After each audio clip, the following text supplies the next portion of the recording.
This podcast is part of the Big Heads Media Podcast Network. For more great podcasts, head over to bigheadsmedia.com.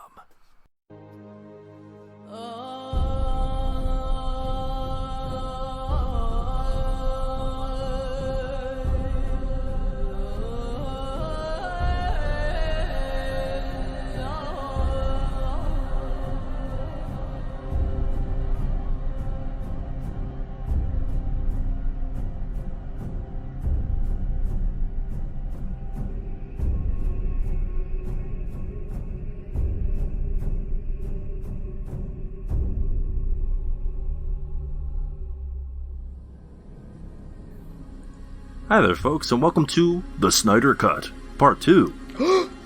This is our little bonus episode series here where we're talking about Zack Snyder's Justice League. I'm your host, Swanson. With me, as always, is my co-host and ruler of Apocalypse, Stairmaster. I crave box. Yeah, you really love those boxes, huh, Stair? Yes. This guy's a regular Crash Bandicoot. I want to smash them together. Does that make Desaad Aku Aku? Yes. Yeah. Oh, alright, cool. That other voice you're hearing, of course, is our other co-host and revived body of our former friend, Kyorain. Do you bleed? You will. Wait, does he say that in the Snyder Cut? No. Oh, No, yeah, well, I think he does in the Whedon Cut, though. He does, as a dumb Yeah, callback. It's a little snarky line he delivers to Batman. I don't know. I guess it would kind of show that he's still Superman. Oh, it would show that since he's he remembers. It would it would show that he actually remembers things, so it doesn't make any fucking sense. For him to fight, to kick everyone's ass. Yeah, it just means he's being a petulant little bitch. He could remember things, but still be sick and twisted due to the box doing something. I don't know. I guess, but I think the implication is supposed to be that he is doesn't remember anything about who he is until he sees Lois Lane, which is not any better, but I guess is something. Is an idea. I think it'd be more interesting if he was actually being a jerk for like 5 minutes at least. Just being a huge asshole to everybody. He's like, why'd you... You guys were actually pretty rude to me in the past. I'm going to take it out. But only Batman was. Altered state. What if he talks like Bizarro? And that's how they introduce him into the cinematic universe. Yeah. Superman came back wrong. I guess I don't really know their history. I guess everyone else was pretty nice to Superman, except for Batman, who was like, "Will you bleed?" Superman's only met Wonder Woman, and that's it. That's the thing with this Justice League movie, Kyorain, is that until now, at least release schedule-wise, in terms of original, Flash, Aquaman, Cyborg have never appeared. Superman has no history with these characters. None. So the reunion is a little limp there. It's a little strange. And he only has the briefest of history of Wonder Woman because he dies right when he meets her. 2 minutes after. Wait, why did you act like they're close friends? That is a good question. Yeah, great question to ask yourself. But listen, we're not worried about that, okay? And Batman spends the entire time they knew each other trying to kill him up until the last 10 minutes of Superman's life. Yeah. But hey, so I guess in a way it does kind of make sense that he's not very swayed by any of them being there. Anyway, yeah, so we got a whole movie to talk about, even before we get to the Superman revival scenes. Because we left off with a big action sequence. Yes. We were in the middle of, and now we're going to start it again. Batman's here. He's getting into a mech. He's Spider-Man now, because he's in the Spider-Mech. Yeah. And who's that coming in through the comms? It's Bright Noah. He's saying, Batman, I need you to get into the Spider-Mech. Don't need to hear your excuses anymore, Batman. My father never hit me. That's because he's dead. If he were alive, he would. Yeah. Batman's in the Spider-Mech. It's pretty cool. Wonder Woman is experiencing some lamentations. Yes. Other than that, the scene is fine. It's fun. I'll give it that. Yeah, it's all right. The action was, it was okay here and there, but then they kind of ended it on like a really pointless note with this another Flash slow-mo scene where he accomplishes nothing and then just trips. Unfortunately, not into Wonder Woman's breast. Unfortunately? I would say fortunately. Well, in Joss Whedon's view, look. it's unfortunate. That's why he changed it. Yeah, I guess. And also, we should talk about this since it's now been actually confirmed and not just a rumor anymore. Literally yelled at everybody and until he got his way about getting that scene in. Wow. You read that blurb, didn't you, Stair? That he he threatened Gal Gadot with the future of Wonder Woman. Yeah.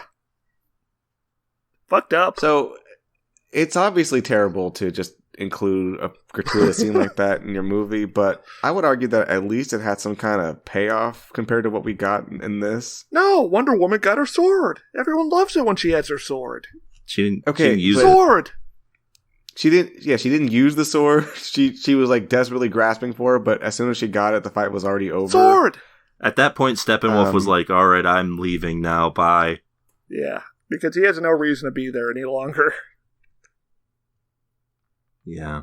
Yeah, and Flash, he moves it like 2 inches towards her hand, which didn't do anything.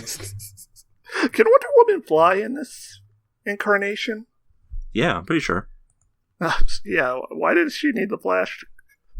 Yeah, what was the physicality of that scene? Actually, I don't know if she can fly. I think she can jump real fast. I think she can she can jump, and then the CG looks like she's flying anyway. Yeah, so because it's slow mode down. So I thought she could fly at the end of Wonder Woman, her film. I don't remember. I don't think and so, because she has a whole ass jet in Wonder Woman 84. I think. Well, I mean, she has the jet in the Justice League Unlimited, doesn't she? But she can fly in that. Yeah, I guess it begs the question of why she has the jet. Do we have to do some extreme research? Absolutely here to not. Out if, Wonder Woman's powers include flight. Listen, all I know is that Aquaman for sure cannot fly, and we learned that in this movie. But he can go very. We honestly don't know if he even has powers in this movie, to be honest. What do you mean? We literally see him not 2 seconds after this current scene we're talking about barge in with some water and then hold back a bunch of waves. I don't think I could do that. I can't. I could do that. I've tried. Batman for sure couldn't do that. Unless he's I guess he does that one thing, but every other thing he does is just get smacked around. Well, that's what everyone in this movie does besides Superman. Who does the smacking around. Superman is essentially The Rock in late 90s WWE. He smacks everyone else around and they just sort of watch him smack them around. That sounds awesome though. Yeah. So yes, Superman is not here yet, but Aquaman does arrive after Steppenwolf does the coolest thing he does in the entire film and grabs a missile with his bare hand. Yeah. Because Cyborg also comes into this thing and he repairs Superman's mech after it gets, or not Superman, Batman's mech, and he launches some missiles at the Steppenwolf. Steppenwolf catches one. Launches it into the side of the tunnel. Batman informs everybody at that moment that they are under Gotham Harbor. Water starts pouring in, but here comes Aquaman. He's like, "My man." Not yet. No, he only says it. Thankfully, he only says it once in this entire movie. I was glad when he said it. Yeah, so I feel like the sequence had a narrative goal that it did not succeed at, which was the whole following sequence after this is basically these boys are like, we need Superman back because we need him to help us save the day, but they don't establish that they actually needed him to beat this guy because it's inconclusive. The fight ended up. Yeah, it was. Yeah, that's what I'm saying. If it's inconclusive, we're not really convinced that we needed Superman, right? Yeah, it was just it seemed like a pretty even fight. Someone should have suffered an injury of some kind.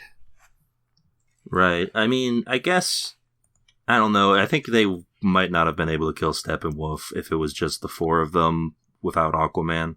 but they would have gotten real close if they had not outright killing him with Aquaman there. So, especially with the water around. Yeah. And plus they would have Cyborg as well. Well, yeah, that's what I mean by the four of them. Like, no Superman, no Aquaman.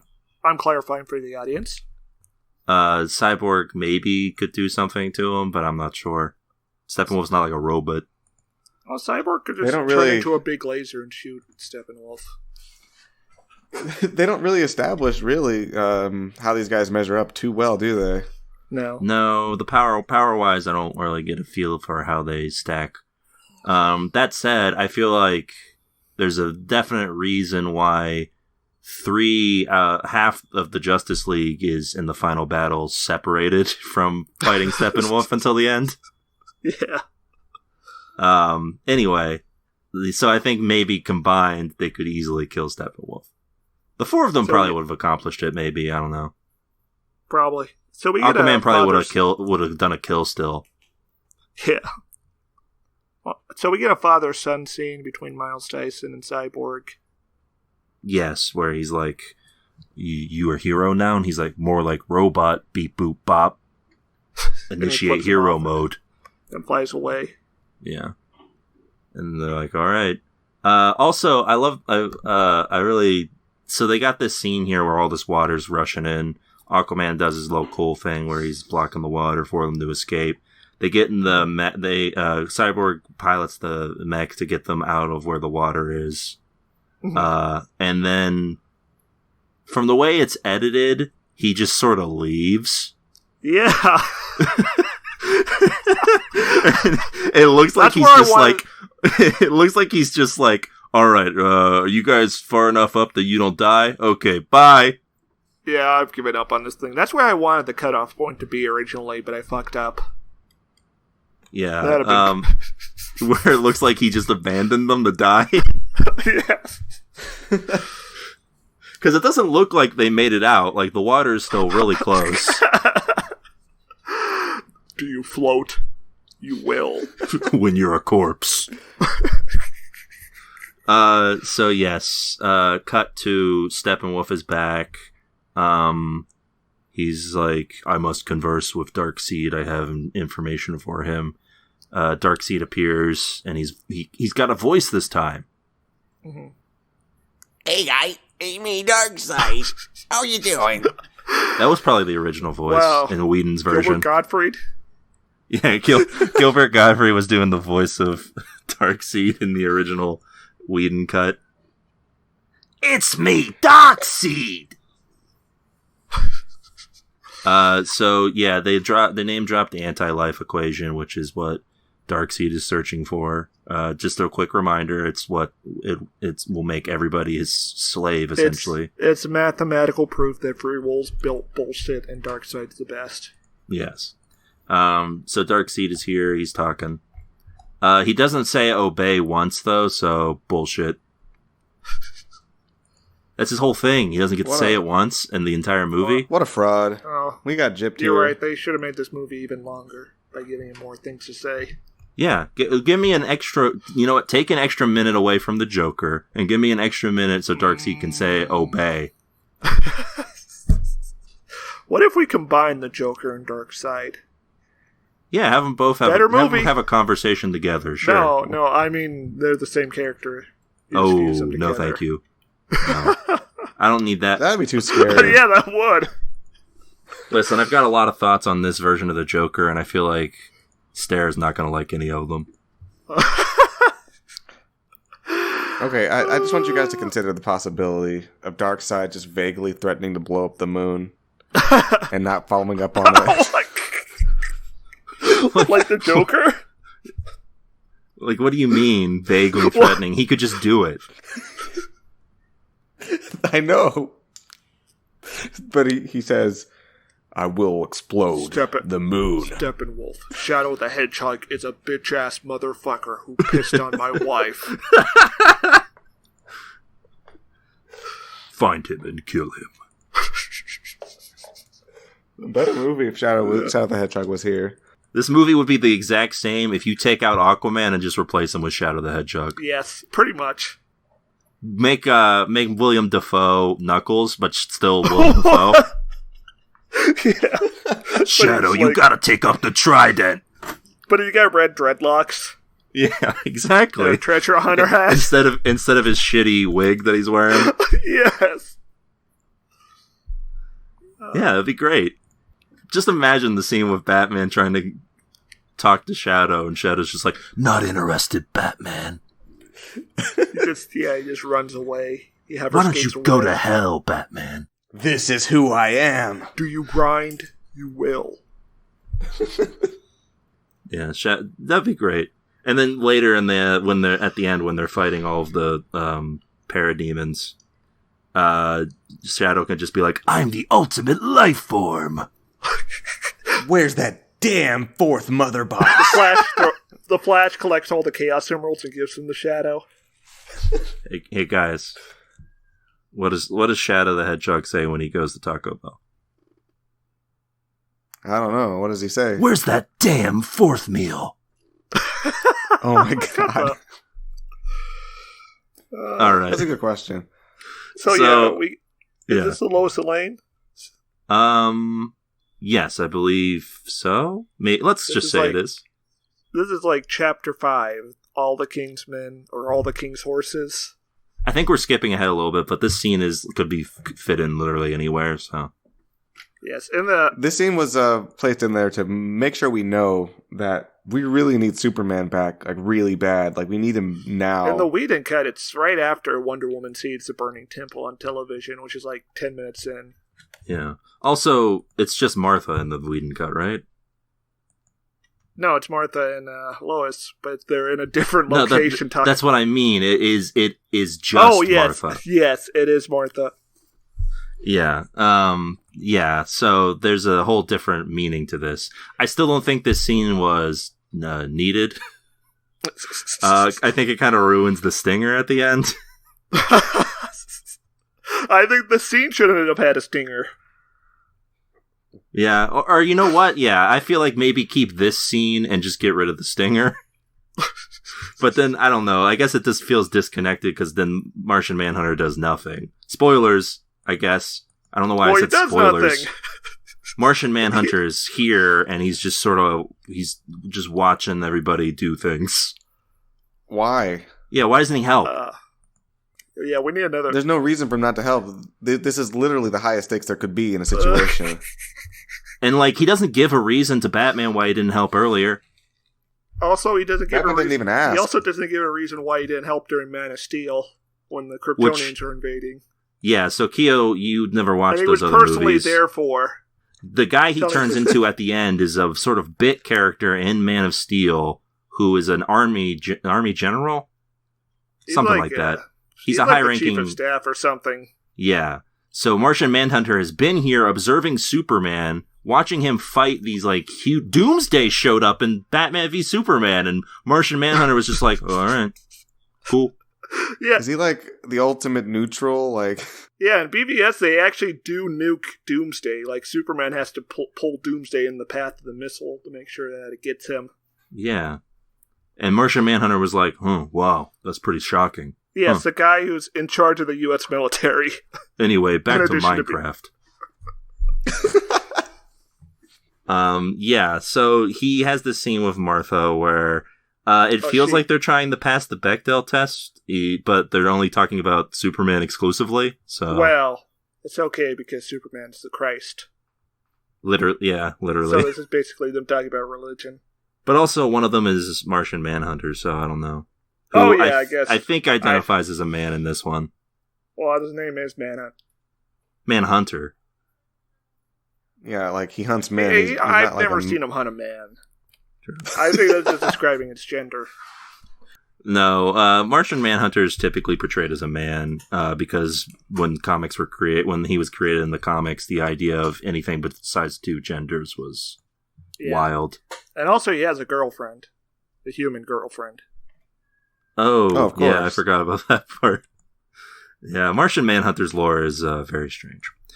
So yes, Martian Manhunter's Martha, and it's revealed that he was there to inspire Lois Lane for reasons. Does he know Superman's coming back? I think he just felt bad for her. I don't know. Martian Manhunter makes no fucking sense in this movie. As far as I can tell, he was not originally planned to be in the Snyder Cut to this extent. Yeah, you could have fooled me. You could argue that he shouldn't have been in the movie at all. Yeah, Yes. I would argue that. The only reason it's in here at all, same with the stinger scenes at the end, it feels like Snyder is like, I'll probably never get the chance to actually complete this part that I had planned. Like, it feels like he always knew that this random dude from the first Man of Steel movie was going to be Martian Manhunter, and he wanted to reveal it. Which still makes no sense. Still makes zero sense. Why the fuck didn't he do anything in Man of Steel? Literal aliens were attacking the planet, and the guy from Mars was like, cool. This is my shit, actually, But yeah. who presumably lost his first homeland, and now has Earth as his second. Yeah. I mean, one would assume. Just imagine, like, we cut away from the action and just see Martian Manhunter playing Minecraft on his computer. Yeah, there's just like, Peaceful. as places are being destroyed, and he's just like, I've got to build another wall to this castle. Oh, yeah, diamonds. Oh. The synthesis of creation and destruction. Simply sublime. So yeah, that's the end of that scene. But yeah, I want to go back to something real quick. Now, Keo, this is your first time watching a Snyder Superman take. How obvious were the Jesus parallels, do you think? I feel like we poisoned the well for him. Not at all in this movie. Oh, okay. I mean, he literally does a Christ pose. Oh, yeah. Sure. He does kind of make a T-pose at the start of the film when he's dying. He also does it over the planet himself when he gets his new suit. Yeah, when he dies in BBS, there is a literal lance of Longius involved. Yeah. True. Very true. Well, I didn't see that. He's also revived like Jesus. Well, the difference is that the apostles revive him in this. I guess that's true. Hey, who knows? Maybe they will. And maybe he'll come back and just beat the shit out of I feel like that is what would happen if Jesus came back today. He would have to wait. Mary Magdalene has to show up to calm him down. Yeah, the parallels kind of fall apart in this when Superman comes out and he's just like, who am I? Let me start punching people. Ooh, Well, I feel like if the apostles put Jesus' corpse on a lightning rod to bring him back, this is what would happen. Yeah, true. You're saying that if that was what was in the Gospels, they would have just written Jesus going on a Well, rampage. I'm saying I'm saying that's what would happen if Jesus was real, but also wasn't coming back to life on his own. So the apostles took it upon themselves to revive him. I mean, he's the ultimate being Yes. of peace, I think. Yeah. I don't think that any type of mythology would depict him going on a rampage. I mean, so is Superman until he dies. Well, these Superman movies. in this universe is not the ultimate being of peace in any way. Well, he does kill himself out of his love for Lois and the world, sort of like Jesus. See, well, that's a parallel. the problem with but the depiction of Superman in Zack Snyder's universe is that the love for Lois sort of supersedes the love for the world. Which is probably why it was a bad idea to bring him back, and why the spaceship will tell them that. Yeah. Also, it's just a bad idea for Superman in general. The relationship of Superman and Lois is not supposed to be that Superman loves her above literally the planet itself. Mm-hmm. Anyway, so before we get to Superman getting revived, the superheroes around still have to make that decision. Batman holds a family meeting. Yes. And it goes well than most family meetings that occur in film and television. Yeah, so Cyborg, as revealed in a conversation in a brief quip with Aquaman, can talk to robots. He sees Batman's ship and is like, this robot's aching to move. The machine spirits talk to me. Yeah, he's like, this robot? Oh, I could talk to this robot for days. So that's how he gets his kicks, right? He just hangs out with robots and he's like, oh, what's that? You need a tune-up? Oh, yeah, I can get you a tuned up. Honest? he's discovering sexuality. What is this energy right now. you're going for, Swanson, tonight? I'm saying... Well, sexual energy from Cyborg. I'm saying Cyborg doesn't have genitals as far as we know. So how do you think? What do you think he's doing?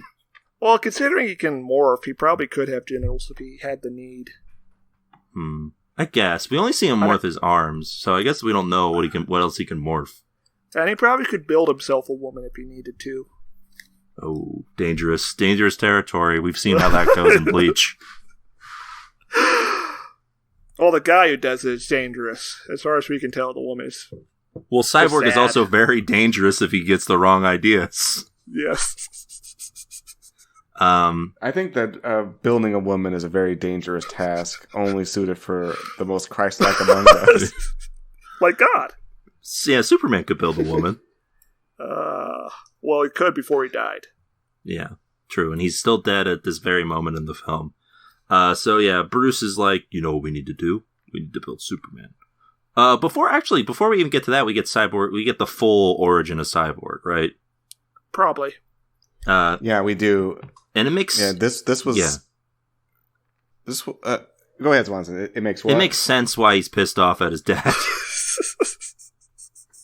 I'll say that much. Yeah, that made more sense than his dad, used technology to rebuild him, what's his face? The RoboCop? Yeah. Yes, the RoboCop. He is kind of like RoboCop if instead of being brutally murdered by criminals, he was just in an accident. That apparently severed two of his limbs, or at least mangled. He's really fucked up. He's just a torso and one arm and a head. Also, he was not a torso and one arm in the hospital. I'm pretty sure he wasn't. His dad chopped his limbs off. There's no way they would keep you alive if you were just a torso and some limbs. Well, one limb. I don't even think he was a full torso. He wasn't a full limb either. He was it was half, not even a half torso, a head, and then part of an arm. There's no way they would keep you alive. They would just be like, that dude's dead. I honestly don't know what the procedure is in hospitals, or if you had to amputate after the fact. I don't know. Especially Gotham Hospital. Yeah. Either way, though, he's just literally like a torso, and he's like, I'm going to use the mother box to bring him back. Well, it's technically still alive at this point. Well, I mean, that's why he screams out in pain as he's being recreated. Yeah. Also, it's real fucked that his dad made him a robot when his dad could have made him flesh. Yeah, well, he didn't know how to use the mother boxes, apparently. Yeah, how do you get it halfway done though? What's the procedure here? I'm not sure. Great idea. Because the mother box is apparently just able to just rearrange matter into whatever form it wants, but it's just his dad was like, make him a robot, I guess? How about robot? That's all I know. And he was like, robot it shall be. I think it was a failure of imagination on his part. Yeah, he would never make it as a Green Lantern. That the box can't just make some flesh, but it has to make robo parts, which are much more advanced and powerful than flesh. He could only conceive of reviving his son as an abomination. Yeah. Also, it sounds from the looks of things, it's extremely painful. So I could understand why Cyborg's like, nah, fuck this. Actually, well, yeah. So yeah, he mainly this all starts because Aquaman, as the cynic of the team, I guess, is like, I say we suspect the robot. Because the robot looks a lot like all the people we're fighting, except for the fact that he doesn't at all. No, they look like Batman. Yeah, he should suspect Batman, since Batman was the guy who threatened him in the beginning of the movie. Threatened him by giving him a lot of money. I guess he didn't threaten him in this version. In the theatrical version, he sort of does. No, in this version, he just says, there's danger and here's some money. Please help me out. Yeah, it makes more sense that Aquaman would be like, you're cool, Batman. Your financial contribution could keep the planet Earth going for another 1 year. Yeah, so, and he's like, I suspect this robot. And everyone's like, I don't know, yes. I don't really suspect him, but why don't you tell us your origin, Cyborg? Thousands of years ago. Yeah, the Nazis had box. But then, America got box. Yeah. Then my dad got it. Thanks to Superman doing stuff. No cryogenic Hitler or anything. No, not that we know of. Who knows what the Cyborg movie would have entailed. And my dad did science on it for a bit, and then I got created by it. The end. Yeah. And they're all like, wow, great story. And then Batman's like, we need Superman. Well, yes. Plus, like, hey, if this box can, like, do stuff. Recreate. They use a metaphor of you could burn a house down, but the box can turn the smoke back into a house. And then Flash is like, hey, I just had an idea. And I know we're all thinking it, but I don't want to say it. And then Cyborg's like, yeah, I got you. I'm going to put a hologram of Superman here to show we need Superman back. And Batman's like, look, bring back Superman. Let's do it. I need to avenge my guilt. He doesn't hesitate at all to bring back Superman. He's like, bring him back. Bring him back. Listen, I made a mistake and I want to bring him back now. Bring back Superman. Do it. Bring him back. Literally dig up his corpse and bring him back. We need him back. We're at the 2-hour mark. There's still no Superman. There's going to be a riot. Listen, if we don't get a solid 15 minutes of Superman hanging out with his girlfriend, the people are going to walk out of the theater. Yeah, you know how Americans love seeing strong men be emotional. In cornfields. Yeah. It's what the heartland wants. He wasn't being emotional. He was being sentimental, Stairmaster. That's what the people want. People sitting in cornfields being sentimental. It's what won Reagan in 1980, and it's what will win America now. Yeah, that's how we set up for the final action scene, is with that, right? Yeah. That's how you get me real pumped and excited for Superman. So Batman's the only one who really wants to bring Superman back. Everyone else is very cautious or outright hostile in Aquaman's case. Well, about the idea itself, Flash, Wonder Woman, and Cyborg are all on board with the idea of bringing Superman back. But the concept that Batman goes for is like, everyone's like, I don't know. They kind of ignore Aquaman, though. He's like, this is a bad idea, guys. You shouldn't do this. This is a terrible idea. To be fair, Aquaman has only been there for like 5 seconds. He did save their life, though. Yeah. Yeah, I don't know. If I was Aquaman, I would have been even pushier than he was. Yeah. I'd be like, give me the box. You guys are doing it wrong. Listen, if I was there, things would have gone differently. Listen, if I was there, it wouldn't have gone down like that, guys. You wouldn't have needed Superman. They go and they revive Superman, so they have to go into the old Kryptonian ship. This involves them. There's a bit here where there's a lot of Flash quips going around. They're actually kind of funny this time, where they weren't funny at all in the theatrical cut. So yeah, they're exhuming Superman's corpse. Mm-hmm. In the theatrical cut, the Flash literally names drops Pet Cemetery. Yeah. In this one, it's just a fun line where he's like, "Yeah, Wonder Woman's hot because she's a lady and she's the only one in this group. Well, what do you think, Cyborg? She and the younger guys?" And he's like, "She's 5,000 years old. Everybody is young." And then there's a bit where he's putting on hats and trying to get Aquaman's opinion. Yeah, that was fun. Oh yeah, because they gotta sneak into Star Labs to go to the ship. Yeah, and he has to act like because he's the one who looks the most normal compared to all of them. He is the one who has to wear the disguise. Because if it was Aquaman doing that, they'd just be like, "You're not a military officer, sir." Well, if he was a Marine, maybe. I don't know if they let you have that long of hair. Well, they'd be like, "This guy's dumb enough to be a Marine." That's true. Yeah, there's something we don't know that he does. My man. And they'd just be like, "Oh, okay, go through." Anyway, so yeah, they go through, they get in the Star Labs. They have this bit here where there's a false alarm, or there's an alarm, Cyborg sets off an alarm, and everyone goes outside except his dad. It's like, no, I want to do more science. Yeah, and he's about to like call on his supervisors and be like, "Oh, there's no alarm. This is a false alarm." And then his son walks in with his team, and a troubling thing that happens continuously when people are faced with a lot of questioning things happening. He sees his son walking with a casket and a bunch of superheroes and doesn't ask any questions and just nods and leaves. Yeah, he doesn't even give us a what's going on, son. In fact, he's walking with the mother box too, isn't he? I think so. So many questions should be asked. First off, hey, what's that? Why are you carrying that thing I've been studying for like years that revived you? Also, whose casket is that? What are you guys doing? Who are those guys with you? Well, he knows who they are because they. Oh, he would know who. He would. Yeah, but the Batman would be the only one he knows since he's from Gotham. I guess that's true. Yeah. So yeah, a lot of questions that he should probably be asking, and not just him being like, "All right, son, good job." I would be asking if I'm under arrest, personally. Especially if Batman's there, because you never know with him. Yeah.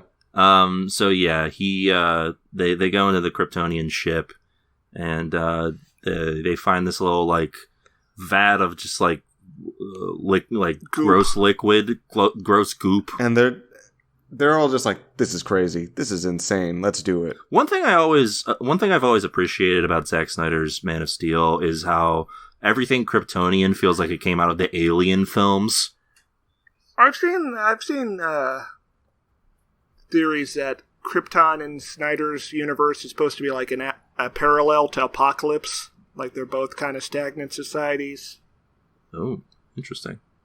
And the genetic codex that Zod was obsessed with in Man of Steel is sort of like an anti-life equation in the sense that it's got all like the genetic permutations and life roles a person could have. Damn. Which kind of takes away from the whole free will thing. And also Krypton explodes and Apocalypse has like volcanoes going off in the background all the time. Much to think about. Well, we'll probably never find out what the actual connection was. So yes, they lower Superman's body in his suit into the goop. The picture of his shitty dad falls out. Yeah, and, this is important. Sits for the there. End of the film. Yes. Aquaman's like, I don't know, you bad idea, fellas. I don't know about that. Like, hey. And they're like, shut up, Aquaman. No one likes you. Go swim with the dolphins. Yeah, and the ship computer's like, do you want to end the world? Why? Yeah, he's like, /N. Yeah. Well, here's another reason why if it was Shadow the Hedgehog, things would have gone down differently. To quote Mark Wahlberg. If it were Shadow the Hedgehog, he would have chaos controlled out of there with the mother box. Yeah, he would have just left. Or he would have shot Batman in the head. I don't know if that would have worked. I mean, you did see that scene in BVS where the dude shoots Batman in the back of the head, and that just makes him madder. Yeah. I guess he is wearing his his cowl. Yeah. Yeah, he would have to chaos control out of there because he couldn't take them all on himself. Yeah. So he would just be like, sorry, Batman, your plan sucks ass. Oh, now he's Vegeta. Yeah. Yeah. Same as it ever was. It kind of always was. Yeah. Anyway, yeah, so Aquaman's like, no, can't do this, but Cyborg's like, hey, Flash, how about you run real far to the back of the ship and then run real fast over here and charge this thing? He's like, okay, but just so you know, when I get close to the speed of light, shit gets weird. Like, time messes up and stuff, so it's gonna be real fucking weird. He's like, yeah, whatever. Don't care. We gotta bring back Superman. So he's like, alrighty.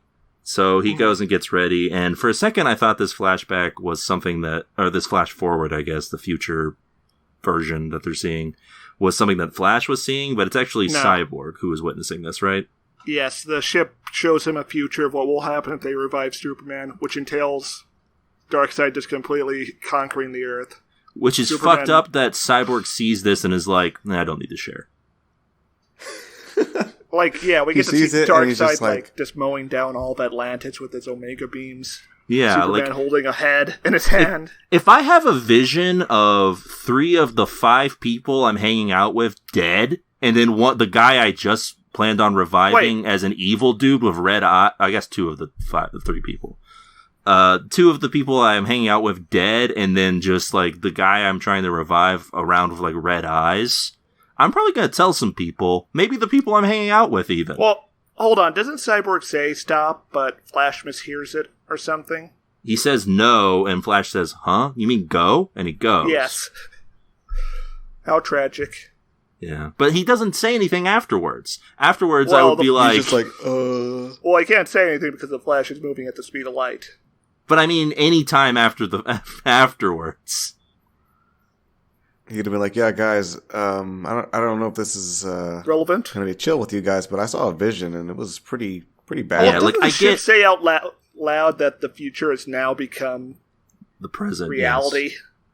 Has Yes. been burnt into the present? That's pretty fucking hardcore.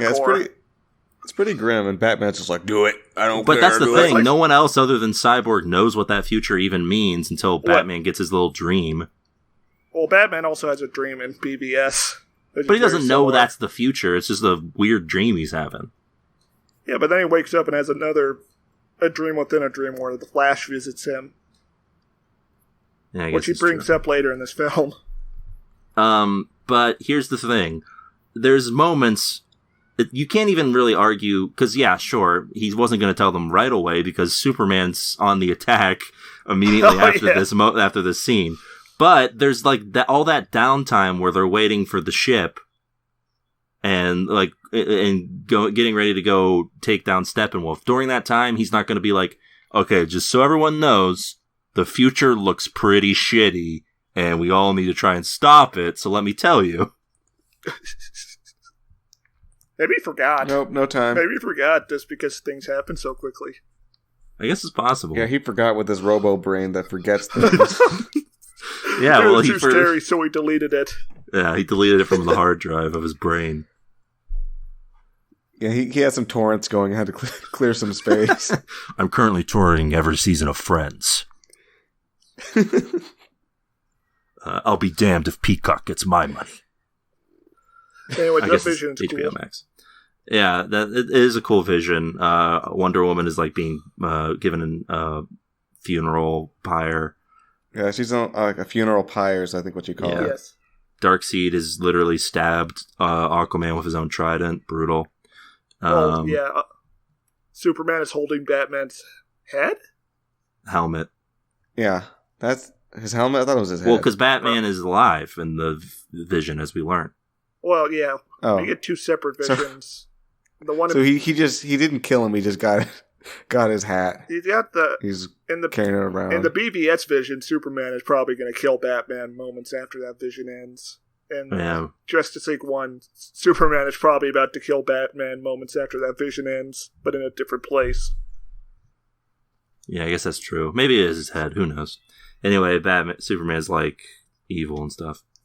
So yeah, it doesn't look like a great future. Anyway, Superman is here, and he's, I guess, in the time between getting to the broken memorial for Superman, or statue rather, and being revived, he got time to rip his shirt off real quick. Well, he was shirtless, I think, when they dumped him in there. Also, when he's revived, when the Flash hits the mother box with his lightning, you can see the photograph become unburnt or unmelted. Oh yeah. Sort of like time is reversing almost. Well, yeah, he reverses the time from the mother box never enters the goo. Uh-huh. And yeah, a bunch of stuff. The photo gets reversed, and then Mother Box flies out of the thing and onto a car. Cyborg's dad takes it. This is important for later. Superman lands on the monument, and he's like, "Are you terrified? You will be." Yeah, he's confused, and his version of confused is he just kind of like starts Extra. X-ray visioning people, like Yeah. just checking out their bones and stuff. But what sets this off? Because who knows what would have happened if they had just like not done anything. But Cyborg has, I guess, defense systems that he can't control. Interesting. Interesting that he can control everything but that. Very strange. Yeah. I think if Superman had been left alone, he would have just gone and found a puddle of mud to roll around in. Okay, so when I first saw this sequence where Superman's like scanning them, I forgot that he had X-ray vision. I just thought that like he just saw people's flesh now. He was just like a monster. He's like, oh, bunch of skeletons walking around. Well, how do you define a monster? He's a scary boy. No, I mean he's scary because he could like kill you, but I meant like a monster in the sense that like he's just completely fixated on like flesh. So before we break down this fight, which I think is pretty cool in general, let's break down why I think story-wise there's some problems with it. What, the fight or the whole thing? I mean, the sequence has some problems. The whole idea of the sequence, which is that, okay, so this screams to me like before they even wrote the film, Zack Snyder had this idea that Superman would be brought back to life and have to rein himself in with help from Lois Lane. Like he had this idea that the sight of Lois Lane would keep Superman from destroying humanity, pretty much. And then he had to work a way to how that would work in the movie. Like this just feels completely like someone reverse engineering an idea they had into a film when it doesn't work. I think we need maybe this should have been like a 2001 POV shot of Superman coming back to life, like you just see. Oh, like a Terminator, traveling like just through a soul tunnel or something. We just need like a Terminator where we see like what the Terminator sees, like people look like. We just need Superman's view of that. Yeah, I don't know. It would have been cooler if Superman was actually not Superman. He was just like a Superman golem that's only sees flesh and he wants to kill. I only see flesh and I want to kill. And then they had to do the mother box correctly to make him like fix, and then he could save the day. But no, it was just he has to see his girlfriend, and that solved it. Yeah, there's like no way that this really works for me. Mainly because I don't believe that any fundamental real version of Superman would be like, I'm here and I'm ready to kill. Yeah. No, he wasn't even here and ready to kill. He was here and confused, and his first instinct was to kill. His instinct was to put up his guard, and then Cyborg shot him. Oh, that's what I mean. Like, his first instinct, as soon as he was slightly in danger, was to just start rampaging. And it's not that, like, he's only attacking Cyborg, either. He's attacking everybody around him, including, like, just innocent people who are there. Well, yeah, like, bloodlessly killing military guys. Yeah, that's another thing that bothers me, but we'll get into that. Yeah, I guess just still, Snyder does a good job improving some of these characters from the Whedon cut, but he still has such a bad grasp on Superman. Well, I think the thing is, like I said, how Jesus coming back to life. I think that what he's going for here is how Superman is better as a symbol than an actual person. Yeah. I just think it's a really shitty way of viewing Superman because he's supposed to be both. But like, because we don't get the mechanics behind this at all. It's just left up to mystery, right? Yes, it's like what actually happened to Superman. We don't know. He was just kind of confused for a little bit, and then he snapped out of it. Is he gonna turn back into like Killing Man? That's why we had the bad future. What happened? Yeah, that should have been. It's a mystery, I guess. That should have been its own movie. Also, this is an argument we could have till the end of time, but Superman as a Christ allegory does not work. Yeah. He's a power fantasy created by two Jewish people. Just like Christ. Well. You can't say I'm wrong. Yeah, but I think it's a little different.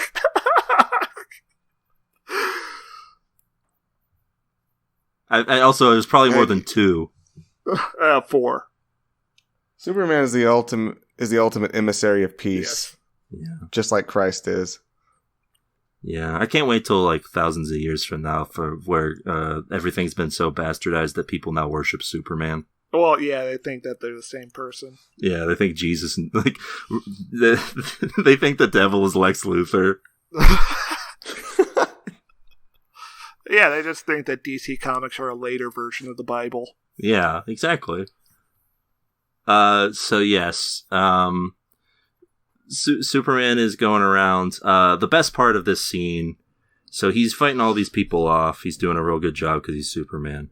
Again, this showcases something that the final battle also showcases, which is that the Justice League is sort of outclassed when it comes to Superman. Like, Superman could handle all of them easily by himself. Even Batman, it seems like. If he wasn't like... Yeah, it's got the opposite problem narratively to like the cartoons where Superman just gets smacked around and easily jobbed. Yeah. He is just like so clearly above everybody else. This is like if Goku showed up on time. Yes. Yeah. This is, pretty much. It's like if Goku showed up on time, but we never actually saw the bad guy wailing on Krillin. It's just Krillin kind of fought the guy, and then Goku shows up and is like, Krillin, I'm here to save you. Krillin's like, actually, Goku, I'm doing all... No, Krillin! Well, that sort of is Resurrection F. Yeah, kind of. So, the best part of this, and also the most terrifying part of the movie, maybe, is the Flash running in his super speed and Batman just clocking him with his eye and slowly moving his head. Superman, yeah. Legitimately terrifying. And then, Superman is chasing after Flash and breaking down all of the walls next to him and stuff. It's pretty cool. You know what's unfair? Very unfair. That I find very offensive is how Superman can rival Flash's speed so easily. It's just not fair. Yeah, it doesn't make any sense. The Flash could have gone faster if he wanted to. Well, yeah, it's true. He has a rule that he doesn't want to break until the end. Yeah, Superman can break that rule if he wanted to, though, I'm sure. Yeah, sometimes. We need to get through this. We need to get through this quick because we're almost an hour in already, and we're still in like the first half hour of this movie, of the 2 hours we watched of this. I really like this energy we're putting out tonight. So Wonder Woman's a real one-trick pony. She tries to do the click of her gauntlets thing again, and Superman's like, Yes. The T-1000 finger wag. Yeah. And Batman gets here, and Superman is like real pissed when he sees Batman. So he has some memory, I guess. I think it's like, coming up from a hangover. Yeah. He recognizes Batman as somebody he doesn't like, basically. Yeah. And also, I like that Batman shows up after this military car blows up, and he's like, hey, you army guy, get out of here. Go get some cover behind that, because I'm on a higher level than you are against this guy, clearly. It's true. Well, yeah, he did almost kill Superman. He's just not prepared for it this time, and the only reason he survives is those gauntlets that Alfred gave him. That he ripped off from Wonder Woman. Yeah. Yeah, how did he fight Superman exactly? It doesn't make any sense to me. At BVS, he shoots him with kryptonite gas and then beats on him in a power armor. Yeah. But he doesn't have... So that's what I'm saying. He doesn't have that here, so there's no reason why he... fucked. Yeah, he would have gotten killed. Yeah, he would have just been instantly killed if Superman decided to. But Superman didn't kill anybody like you could see on camera die in this Batman's sequence. the only one that he uses his heat vision on. Yeah, because he remembers. So, he's the only one, some things. And then Lois shows up and she's like, hey, it's you. And he's like, hey, it's my one true love, who I love more than humanity itself, apparently. So, yeah. And seeing you will instantly snap me out of this. And then I'm going to go to the ranch. I'm going to have a spirit quest real quick. Or a vision quest, I guess. Important note, Lois Lane comes here of our own volition. In the Snyder Cut, it's part of Batman's plan. You mean the Whedon Cut? Yeah, the Whedon Cut. Fuck. I fucking hate this world we live in. This makes a bit more sense in the Snyder Cut than it does in the Whedon Cut. I still think it's obviously poorly manufactured. But wait, why is she there? In the Whedon Cut, because Batman told her to come.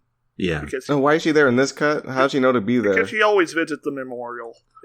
She's walking away from the memorial when Superman starts beating shit up, so she sees it. Oh, okay. So yeah, it's still a little serendipitous. Yeah, it's a little. Like I said, it definitely feels like he had this idea and he needed to find a way for it to happen instead of just thinking how the story worked. This should have been its own movie. Probably. I mean, we're already at the Superman. Yeah, we're at the 3-hour mark, or we're not even at the 3-hour mark already. God help us. So yeah, Superman flies away with Lois. Just to make sure that we don't dwell on his stuff anymore. I was not invested in any of the solo stuff Superman was doing. I'll just say, I think Henry Cavill is pretty good. I think he's a good Superman. I just feel like he's given some really crap material, and this is included in it. I'll be honest. Once it got to this point, this movie it lost me. Oh, you're saying it had you at some point? It had me to the extent where I was like, oh yeah, this is a movie. But at this point, I was just like, all right, wrap it up. Let's. Yeah, this is the part in the movie where it feels like, why is this 4 hours? Like, it's a lot of just spinning our wheels with shit that we don't need. I don't need Superman hanging out with Lois Lane and Lois Lane being like, yeah, your mom couldn't pay off the house. Who gives a shit? The world is at stake. Hey, you need a place to live in the world. We'll worry about that if the world is around. Oh, yeah, so as an aside, they mentioned the downside of bringing Superman back is that we'll activate the mother box and Steppenwolf will know where it is. Yes. And will immediately come for it. And he does. And then they'll just let him have it. Oh, yeah, Steppenwolf shows up and the army guys do not shoot him. No. Unlike Superman. And yeah, Steppenwolf shows up and he's going to take the box. Cyborg gets up in there and he's like, you ain't going to take this box. And he's like, why weren't they guarding the box? They were distracted, trying not to die. Yeah, I guess they didn't expect Superman to immediately just like fly away. Okay, but Cyborg went to where the box was and saw the box getting taken, and no one was there like with him to like hastily protect the box. They were tired. Yeah. They were tired. Yeah. They should have had somebody protecting the box, right? Like maybe Cyborg, the guy who's like been protecting it this whole time. No, they were tired. They were taking a break. Yeah. So instead, his dad and Aquaman are unconscious. Yeah. What'd you say, Sir? Are Wonder Woman and Aquaman unconscious at this point? For a very brief amount of time, evidently. But Aquaman isn't unconscious because he has a thing where he looks at Flash and he's like real pissed off because Flash ran into him or something. Yeah, they're fine. They're just fully like conscious, like hanging out. They could have easily been guarding the box. Yeah. There was no narrative justification for them to just let them take the box, other than the movie needed it to happen. Because they show up seconds after Steppenwolf has left, and his dad and Cyborg's dad is just ashes on the ground. Yeah. Oh, yeah. So yeah. Speaking of Christ allegories. Yeah. Well, also direct callback to Man of Steel and what happens with Superman's dad. I feel like this is a pretty obvious you can tell when Snyder does callbacks because they're so like in your face and obvious. But like it's almost like I feel like it's, I don't know, I'm not going to rewatch and find out. I feel like it's almost a shot for shot look that they give, that they both give to their sons before passing away. Someone said there's a 300 shot of Superman kneeling beside Darkseid. That's supposed to reference Leonidas getting the offer of wealth from Xerxes. Yeah, that's I'm not going to look into that. So yeah, for Keo, since he hasn't watched Man of Steel, in that movie, what the sacrifice is stupider, which is that the entire time Pa Kent is like, "Hey, listen, don't use your powers because no one's going to understand." And so then a tornado has happened. And he has to go save their dog. Is that right, Sarah? Yes. So he saves the dog. Not superpowered. This is a normal dog. Yeah, it's not crypto. And he saves the dog, but can't get out in time of the path of the tornado. And so Superman is there, and Pa Kent looks at him and just nods, and Superman lets him die. Swanson, shut up. Yeah, this didn't happen. This was very offensive back in 2013. The part where Superman snaps General Zod's neck. I mean, yeah, I don't know about offensive, but it's still dumb. Okay, but this sequence was still real dumb. Yeah. It was so forced. Yeah. So Cyborg's dad sets up the laser to shoot the mother box before Steppenwolf takes it because that superheats it and makes it the hottest thing on Earth. Yeah. But he didn't have time to leave the little chamber, but he did have time to look at his son knowingly. Well, yeah, he only had time for one thing. It was either leave the chamber or look at your son before you get incinerated. And he chose B. He did such a bad job, maybe death was the only option.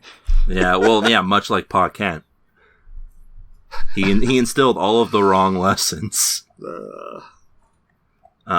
So yeah, No, but so sorry, guys. At this moment, the movie just died. It was just done. There's just Done. Tune out. Dang. I mean, I was still. I'm not kidding. I can't take it seriously at all at this point. It's over. It's over. You guys disagree? I mean, I was still on board with this movie, or like, it depends on what you mean by on board. I was still like fine with this movie. I don't think there's ever a moment where I was like, hell yeah, my man, for this movie. Well, me personally, I've been dead inside for a long time, so it was hard for me to tell. But even I have my limits. Yeah. As we'll get into later. I mean, okay, so the villain was never interesting. Yes. The stakes were always kind of vague. Like, oh, the world's going to end, I guess. And then now, the emotional core of the story, supposedly, is the dad just dies for no reason. Keel, I hope you don't think that means the podcast's over. We gotta keep going. Sorry. There's still so much left, Keel. So yes, he's like, my dad, he superheated it so I can trace it. And Batman's like, all right, we've got to go find the satellites. And he's like, you got satellites? And what the line should have been was, actually, they're battleites. Oh my god. I'm sure that Joss Whedon considered that. Yeah, I guarantee you. But no, he's like, I got 6. Okay, it would be funny if there was a battering-shaped satellite, though.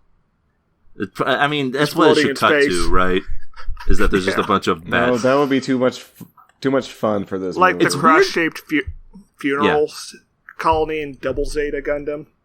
It's weird to me that Batman has all of this stuff that the government should be aware of, and they're either not or they're totally okay with it.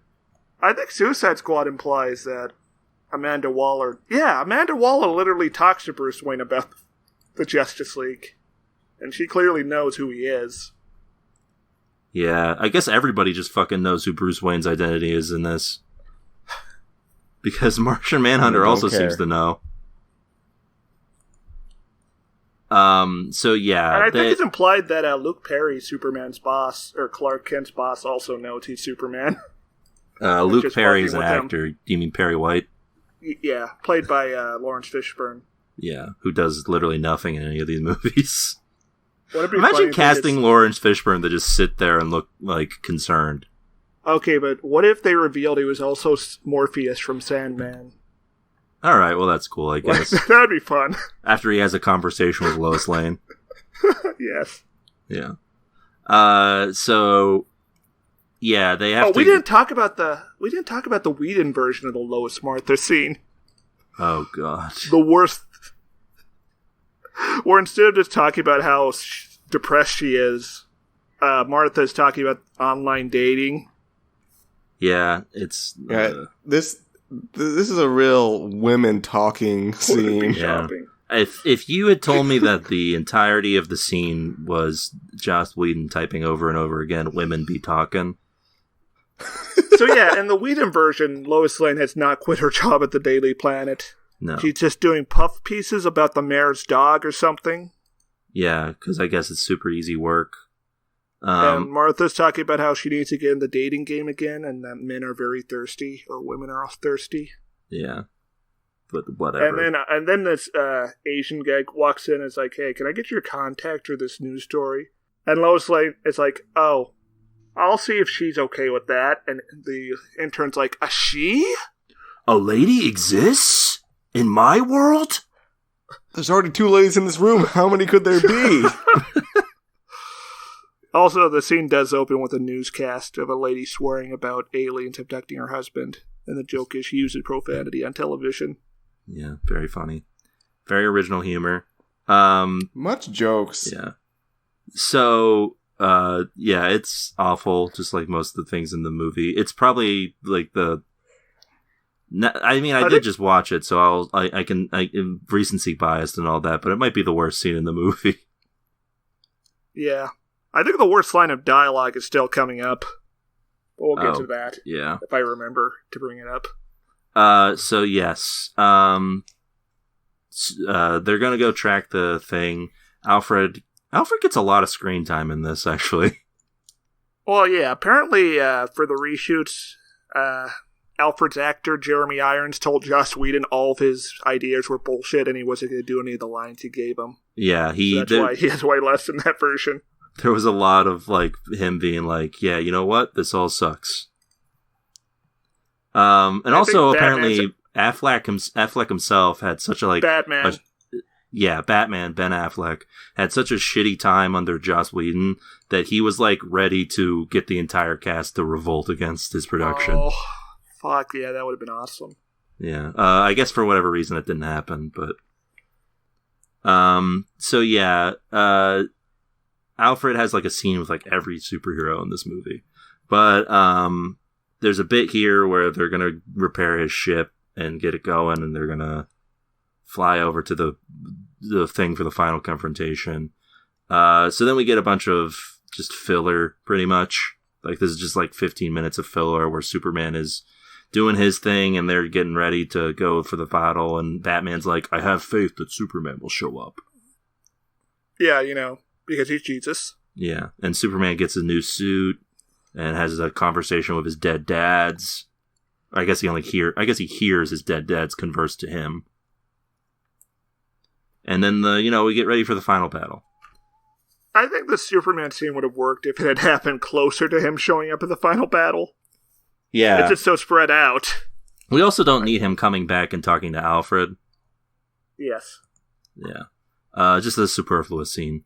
Because we already got the gist of what was going to happen with him and the Kryptonian ship.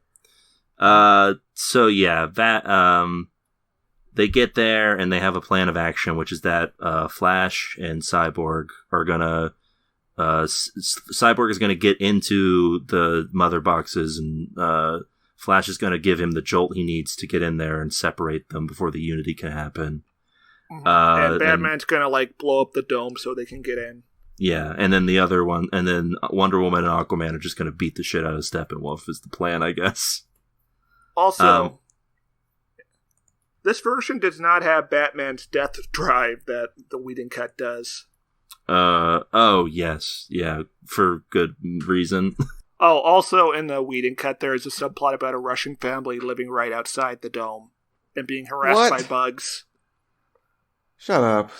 Oh, yeah, the third act is completely different in the Whedon version. Yeah. Despite the fact that it is clearly established that this is, like, somewhere near Chernobyl. There's a Russian family just hanging out. Well, yeah. Well, there's still people living in Chernobyl today. Well, yeah, but I mean, like this is, like, near, like, the reactor, isn't it? Yeah. Pretty sure they do mention that there's some nuclear danger there or something. Yeah, they don't think the radiation levels are still elevated to a high degree or something. They say the parademons ate it in order to make the dome. Yeah. I'm saying that the radiation was present there very recently. Yes. Correct. If anything, they probably got turned into parademons, the Russian couple, so. In this version, probably. Rest in peace. So yeah, Batman is driving around, killing things, killing bugs. He gets saved by the rest of the Justice League. Yeah, there's some cool bits here, mostly involving Aquaman, who literally surfs on a body. Yes, this is pretty badass. Yeah, it kicks ass, actually. And he gets his only use of My Man in this movie. And it fits. Unlike in the Whedon cut, where he says it like 8 times. Yeah, so... Wait, he has a catchphrase in the Whedon cut? Yes. Yeah, well, I mean, 8 times is me being hyperbolic, obviously, but he does say it way more than he does in this. Kia, did you hear... I don't know. Did you hear... I don't know, that sounds pretty cool. Did you hear the thing about how the Warner Brothers executives kept trying to force Cyborg's actor to say booyah? Because he says it on the show, on the cartoon show. And Mark Fisher, the actor, didn't want to do it because Ray the Fisher. black character was the only one with a catchphrase. And that seemed very weird. Yeah. Which, I mean, fair point. And also, his Cyborg saying that in this movie makes zero sense. Yes. Yeah, he's such like a sad boy. He would never say something so jovial. Like, imagine if he said it like he says his lines of dialogue in this, where he shoots an alien and he's just like, booyah. Like, I could see this version of Cyborg at the end of Justice League saying, let's hit those showers. And, like, the film being a journey to get to that point, but not booyah. Yeah.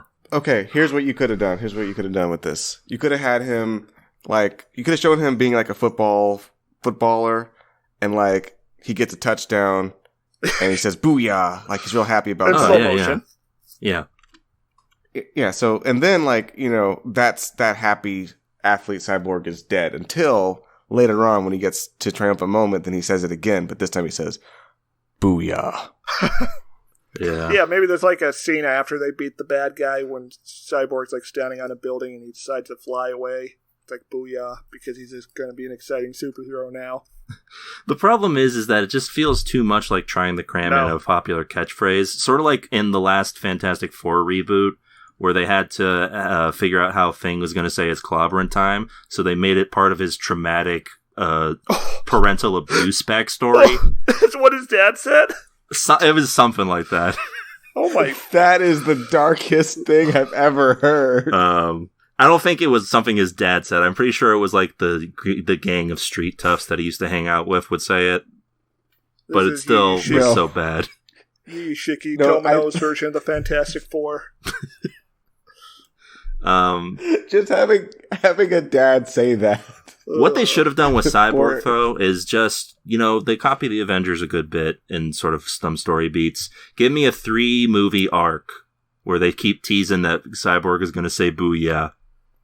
And then in the final movie, they're getting ready to take down Darkseid, and Cyborg does, like, something real cool, and like, Darkseid, like, gets real weak, and he's like, booyah! And everyone in the theater is just cheering.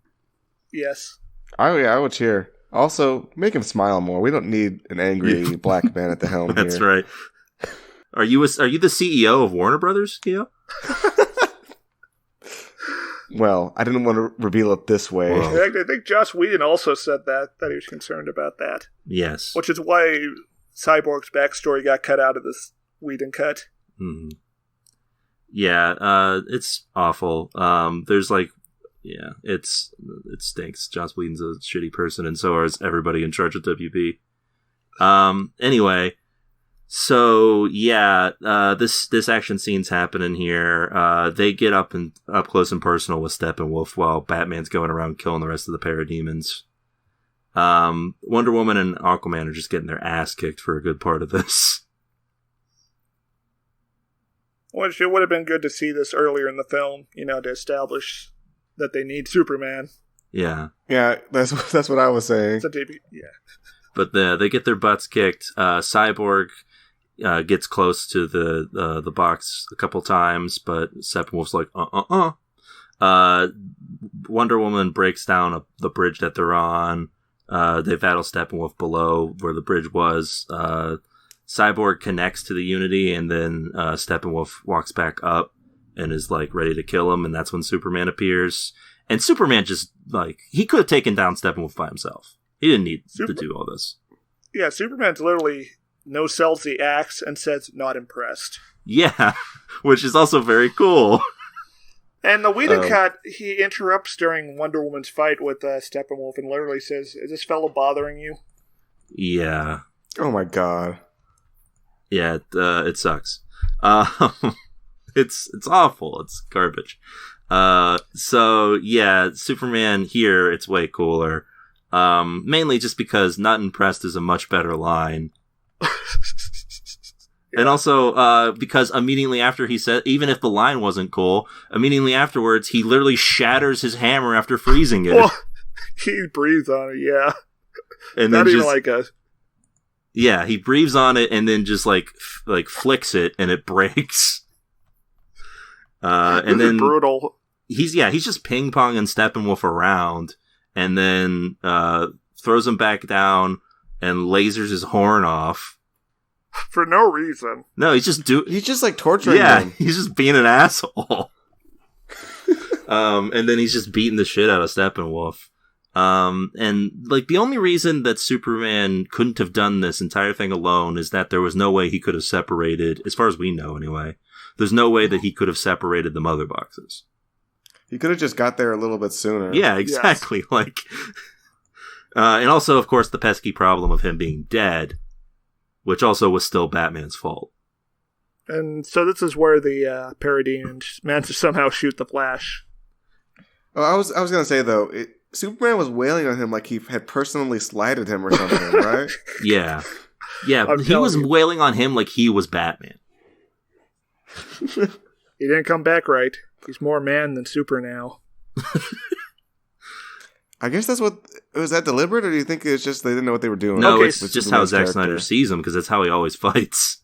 Alright, so here's the big divergence. In the Whedon cut, at this point, Superman's like, civilians. We have to go rescue them. And drags the Flash off with them so Wonder Woman and Aquaman can continue fighting Steppenwolf.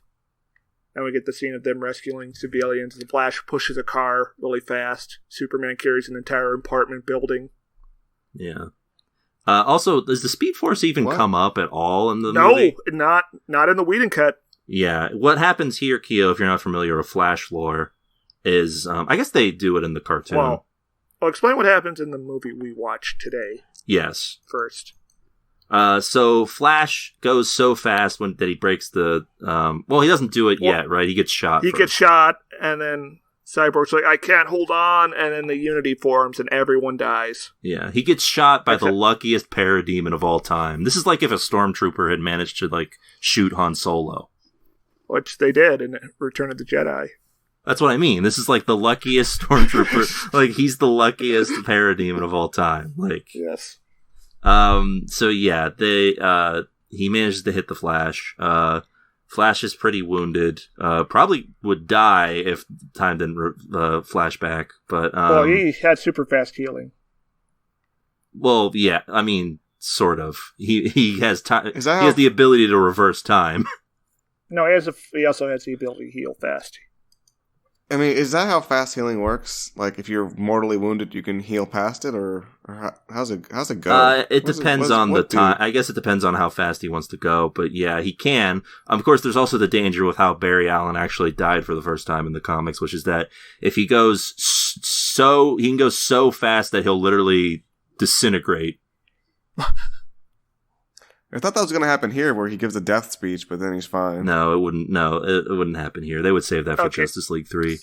So he's shot in the leg. He can't help Cyborg out with the lightning bolt. Yeah. And then the Unity happens. There's a big explosion, and the Flash is like, "Oh shit!" and speeds up, so time is still. And he starts amping himself up. With a speech that could be construed as a death speech. I didn't see it that way, but it's like a power unlocked speech. This is like when Ichigo unlocks Bankai speech. I don't know. If you're giving a speech about how, like, oh, well, yes. Dad, you should know that I was one of the best of them. I think that's a death speech. I guess it's kind of a death speech. I guess in that moment he probably thinks he's dying, but he's actually encountering the Speed Force, which is a big part of Flash mythology. So he goes through the Speed Force. It's pretty fun, pretty cool. He goes faster than light. Yeah. And he essentially reverses time back to before the parademon shot him. Cut to Batman takes out that parademon and a couple other ones in a fun...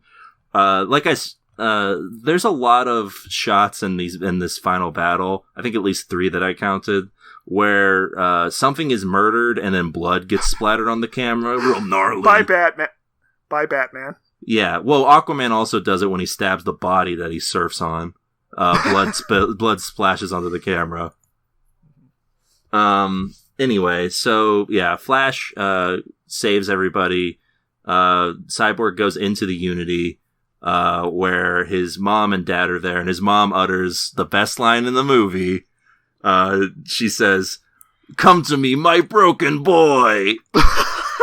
Oh, that's what you guys were talking about? Yeah, what do you think we were talking about? Yes, there, he said the line. She called him a broken boy. Of course we were in love with that. Our broken boy. I gave it half a star more on Letterboxd because of that alone. And there's also a normal version of Cyborg who's got like the step forward son effect, who's like, hey, you can be fixed. Yeah. And he's and like, so Cyborg I'm not. has this triumphant moment, I'm not broken, which apparently made real life veterans cry Interesting. when they saw it. I guess there's, I didn't think about that until now, but there is like, Cyborg is a pretty decent... Pretty much an IED victim. Yeah, like Cyborg is in the way that mutants are like a stand-in for different, like, racism. Cyborg can be a stand-in for, like, having, like, missing limbs and stuff.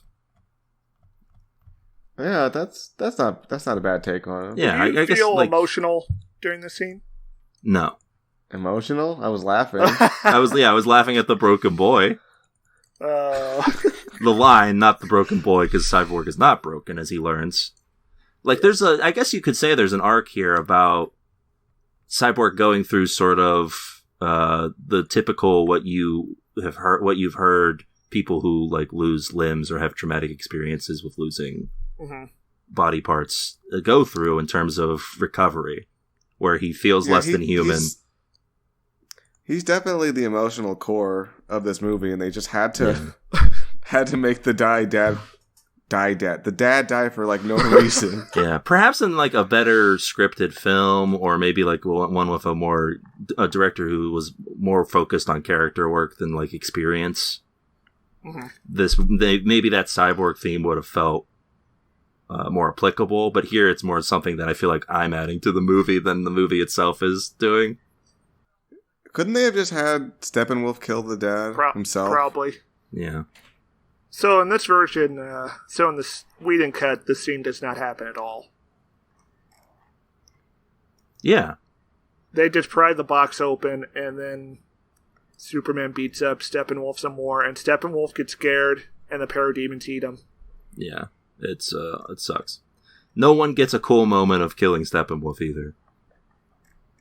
Also, to piggyback off what Keo said, actually that's the best way to do it, is because why does he have to be in the room when he superheats the box? Doesn't at all. Yeah, it should just be he's in there, or he activates the thing and it superheats it, and then Steppenwolf's like, "Oh, you big dumb idiot! You didn't kill the box," and then he kills him and takes the box, but Cyborg's too late to get there, and then. And Cyborg's like, wait a minute. He was superheating it. Or his dad just tells him that, and they have like a little final scene. That's something. Yeah. That's something better. Yeah, he's like, wow, we weren't going to make it on time for a Superman fight, which exhausted all of us, and Batman died. Yes, rest in peace, Batman. Yeah. Imagine Superman killed Batman in that sequence. How hardcore would Batman's murdered, but at least we got Superman, so I guess it's a plus. That is very much a net gain. It's a net gain all around. We're actually way better off.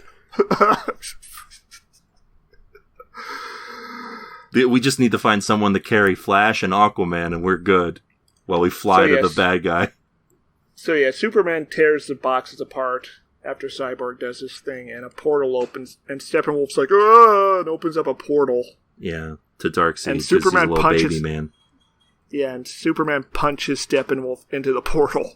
Well, hold on. You're missing a few things here. Or are you describing the theatrical version? No, I'm describing the Snyder version. Okay, well, for one, they give Aquaman and Wonder Woman a moment to get one in on Steppenwolf. Aquaman... Well, yeah. Pointlessly attack him when Superman had him taken care of. That is the sequence of events. Superman throws him at the portal, and then Aquaman and Wonder Woman step in to do what they should have. I guess that's true, yeah. Aquaman... Well, but if Superman had just thrown him into the portal, I guess Darkseid would have just killed him. But... Probably. But they weren't... I guess they weren't... They wanted to send a message to Darkseid.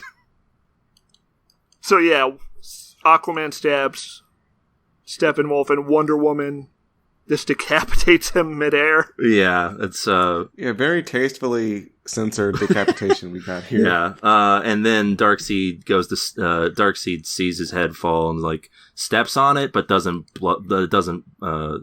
That would be the time to make blood spill on the camera. Come on. Yeah, no, they really did a half measure here. Well, they didn't want to get that full R. This is a PG-13 movie, Kieran. Yeah. Yeah. What a shame. That's why Batman only says fuck once. So yeah, Darkseid steps on his head, but does not squish it. And he's like, "I will round up my army and we will attack someday. Earth will be mine." The end. Yeah, I think we get a brief cameo of Granny Goodness or whatever.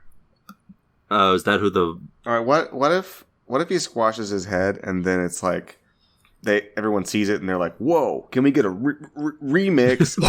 and then it just shows his head getting squashed to the beat of a song over and over again. Remix. Oh my god, what is wrong with us? So yeah, they we get a whole bit here where so it says epilogue, and then I looked, and there's 30 minutes fucking left on the runtime. Is this before or after we get the scenes of them crawling out of the hole? It's after, I guess, technically. Yeah, because they're all crawling out of the hole and stuff, and they do a superhero shot where they're all standing together. Yeah, Superman gives Batman a hand. And nods to him. We saved the world from that guy who, at the end of the day, wasn't that strong. Yeah. So yeah, in the Whedon cut, Superman's like, "Hey, Batman, I guess you did like me after all since you brought me back." And Batman's like, "I don't not like you." So he's a tsundere? Yes. Yeah. It's classic Whedon dialogue where instead of having someone say something that they actually mean, he has to have him subvert it by being like, "I don't not hate you." And also Wonder Woman has no dialogue but is really good at roundhouse kicking people. Yes, exactly. Yeah, it's very reminiscent of Buffy, where the main character barely has any discernible characteristics. Is that true? I've never seen Buffy. I mean, she has... listen, Buffy has a lot of writers who are very good, but I wouldn't say Joss Whedon was the primary good writer on that show. All I know about Buffy is the nerd guy references Dragon Ball Z one time. Also, it is very telling to me, from my remembrances, that the character that Joss Whedon has publicly stated numerous times he relates to the most is the most obnoxious... obsessed with the main character in a way that will never be reciprocated character on the show. Oh. And that's crazy stuff. That's his point of view character that he wrote for, was that guy. Anyway, we could we could do a whole other episode on it if you wanted to buy us a coffee on it. More on that later. Speaking of 4x3, didn't Buffy get a fucked up HD remaster recently? Yeah, it did. Yes. Anyway, yeah. So there's a superhero shot, and then we get epilogue, and there's still 30 fucking minutes left on this film. You're giving me an epilogue? What is this? Return of the King? Yes. Okay, before we get to the epilogue, though, Stairmaster said he had a problem with how they handled Superman's rampage. I said that he bloodlessly killed people. What were you going to say about that, Stair? Fuck, what was I going to say about that? Ooh, I don't know. I guess you didn't have an actual problem with it. You just wanted to tease a problem. Checkmate, to liberals. keep the audience hooked. I think it's cool when Superman kills people. Yeah, but he didn't kill anybody. He just lasered towards them, and they jumped out of the way just in time. The only person he killed was Steppenwolf's horn. Yeah. Because he didn't really... Yeah, he did kill punches and kill moves, but he didn't kill anybody. Yeah, he didn't. Yeah, he actually didn't kill anybody. Wonder Woman killed Steppenwolf. And Batman killed like 100 parademons. Yeah. Who used to be people at one point. Yeah, it's important to remember that they used to be people, because Batman kills so many of them. And Batman also kills like 30 regular human beings in BVS. Yeah. Yeah, so the epilogue is here. The first half of this epilogue is like just the ending of the movie. Yeah. Which it's a nice ending. It's a nice way to wrap it all up because it ties back in that Cyborg is supposed to be like the little bow that you wrap around the whole story. Yes. He rebuilds the tape recorder that he broke earlier and gets to hear his dad's message. It's a nice little, yeah, it's a nice little thing. He says, "As a father, twice over." He's like, "I want you to be a good guy. You're a hero now, and look at all these other heroes do heroic things." I'm sorry I donked it. So Please don't be like Batman. be more like Superman and, son, less like Batman. And son, when you die, do it for a reason, unlike me. Yes. When you do drugs, you go to hell before you die. Super Mario told me this. So yeah, Cyborg's like, I guess I'm hero now. I guess I'm hero now and also robot. Beep boop bop. Booyah. Yeah, beep boop booyah. And then we get a couple scenes of everyone else like doing their poses. Batman has a cool one where he's like standing on like a tank. And is this in the middle of Gotham? What the fuck is happening in the city?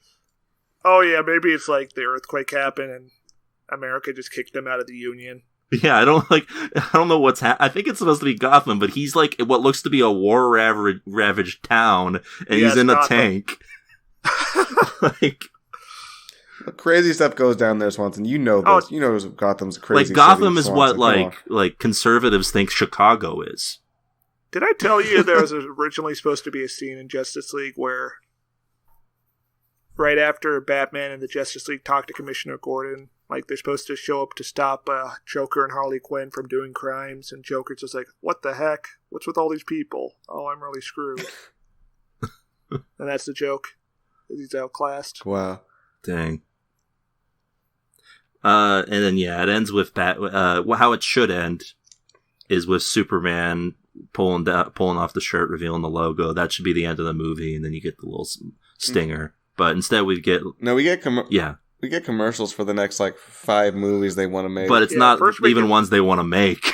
Like WB's uninterested, I think. Yeah, first we get the scene with the Deathstroke. Yeah. Okay. Which was in the Whedon cut.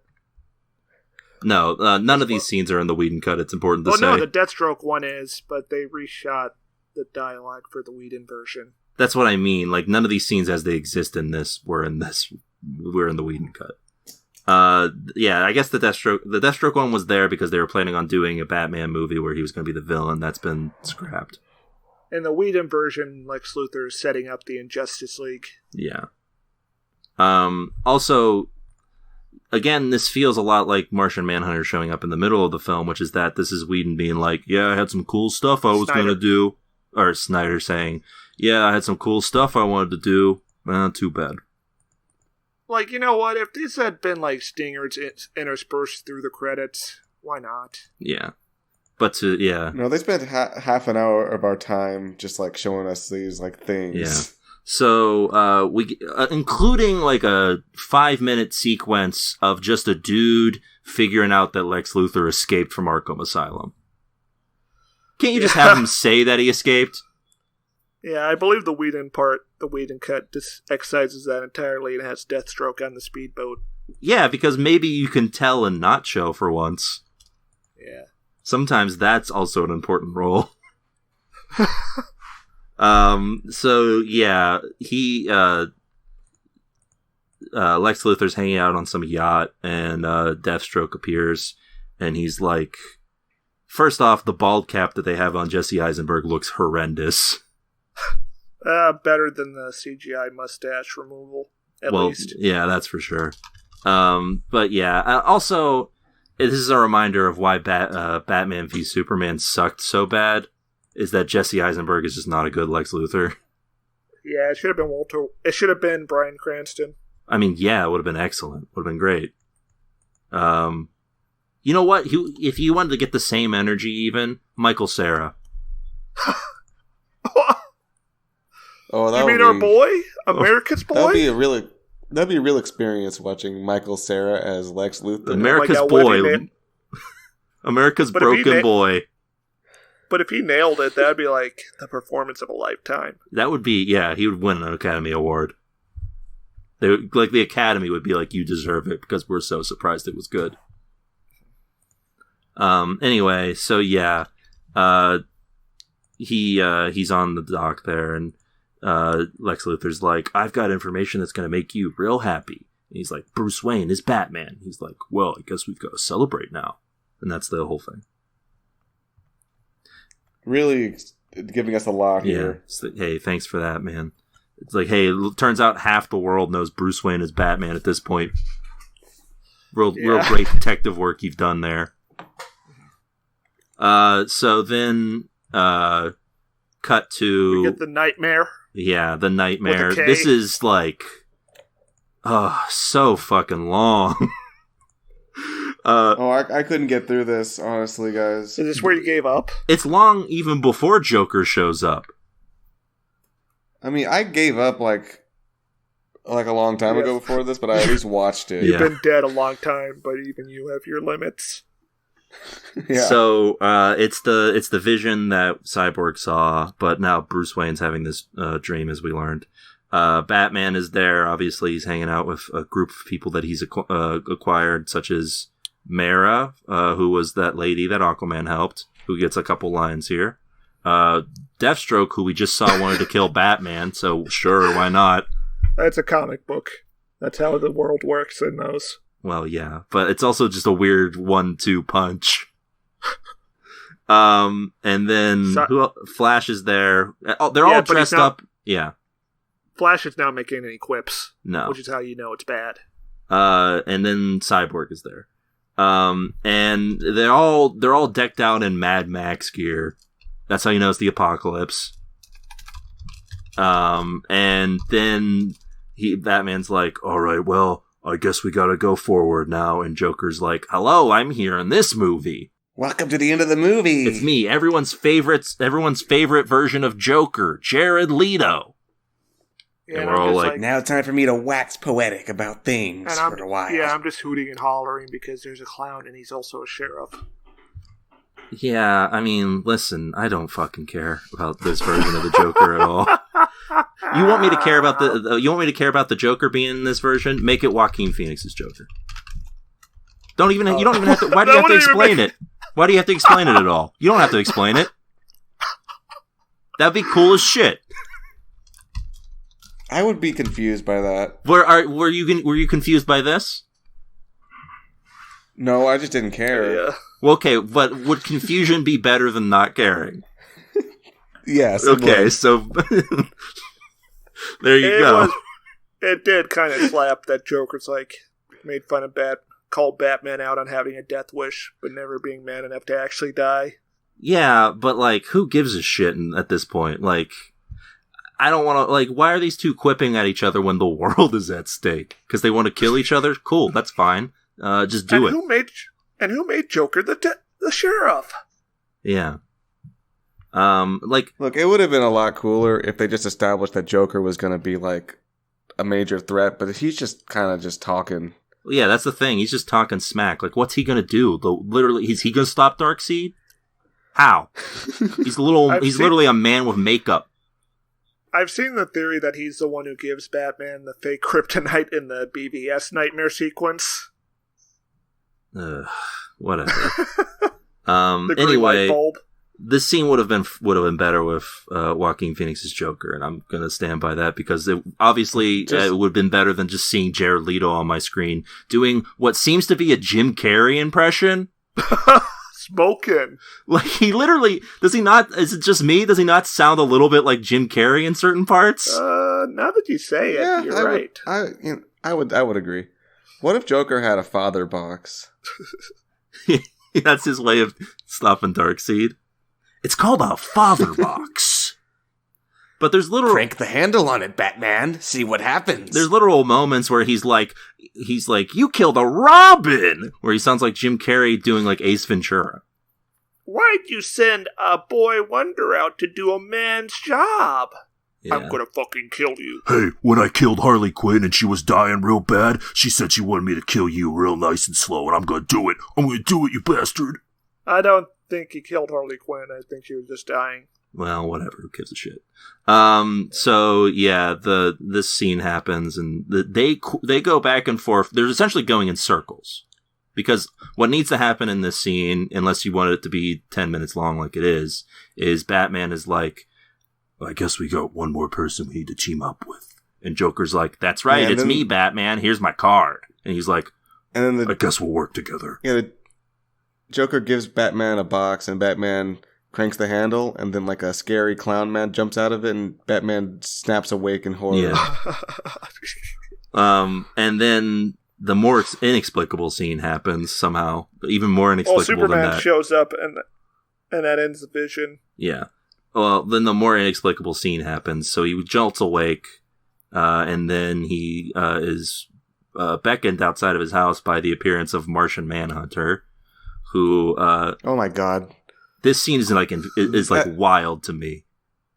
Well, yeah, you can also tell that it was shot way after all the other stuff because Ben Affleck looks just haggard. Yes.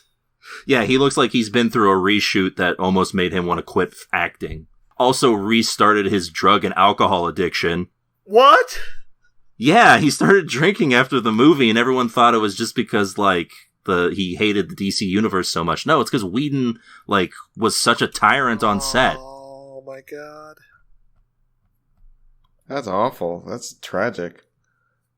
Like, he got a divorce and went to rehab after that movie. Fuck. That ain't right. I was just gonna say that I was done with this movie already at this point, so when Manhunter was on screen, I just said, I had questions, but I just didn't have the motivation to ask them. Yeah. Which apparently Batman did too. Because Martian Manhunter shows up and Batman's like, oh, yeah, what's up? And he's like, yeah, I'm an alien and I'm here. I've been watching you guys this whole time and your parents would be proud. Well, And he's like, all right, bye. And if I'm Batman, there's like at least 3 questions I'm asking. Which is, Well- you're an alien, where are you from? Why do you know my parents? And why didn't you help? well, at least this is an improvement on the last time an alien showed up and Batman reacted. I guess that's true. So there's some slight growth here, even if the greatest detective in superhero fiction should maybe be asking a few questions. He is not curious at all. He's just like, oh, man, it's been a long day. Yeah. Maybe he's just really playing the idea that he's like a sleepy, groggy Batman. This is literally right after he has a nightmare too, so. Yeah. He's like, man, is that still a nightmare or what? That was weird. It's wild stuff. What's man. real anymore?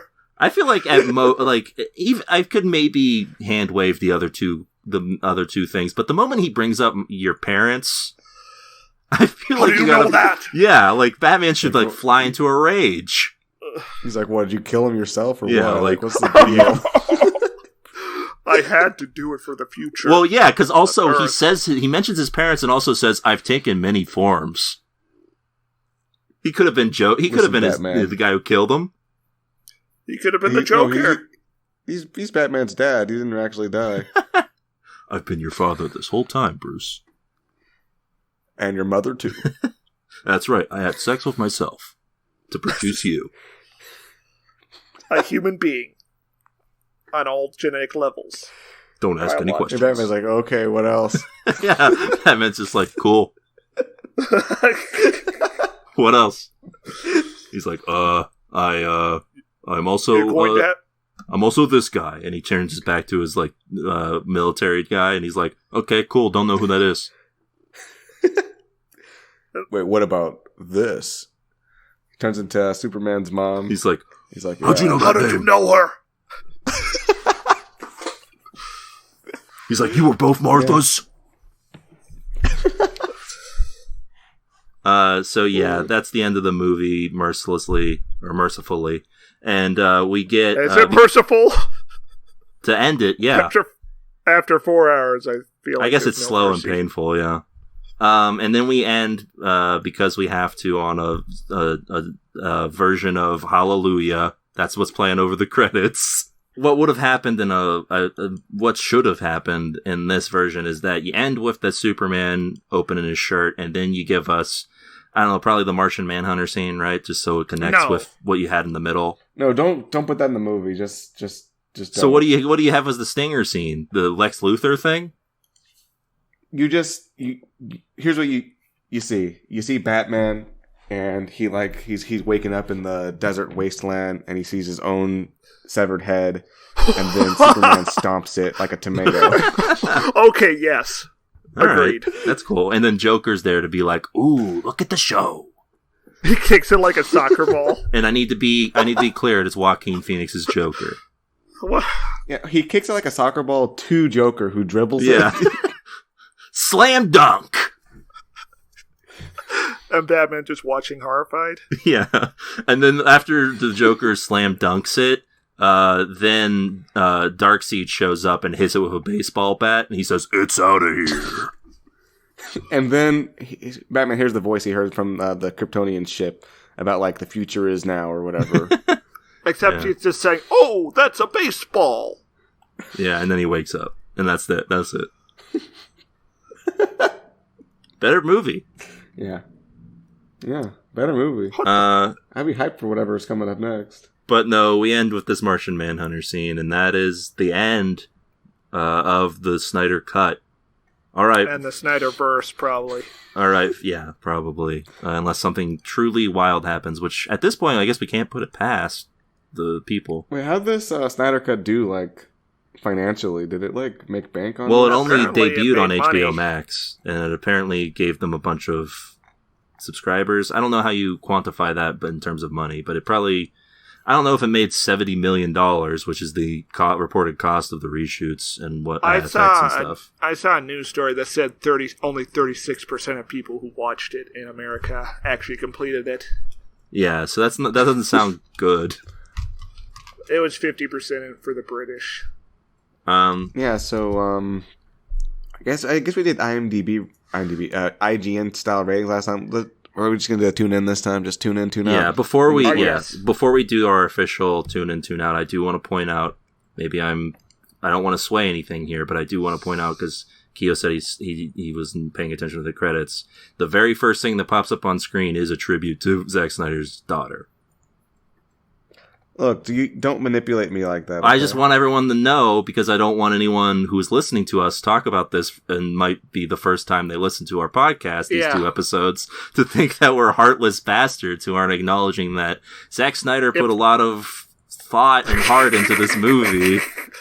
Look, if we spit on her grave, it's going to be on purpose. Don't worry. Yeah, and what we're examining is the film itself and not anything tied into Zack Snyder's personal life is what I'm getting at.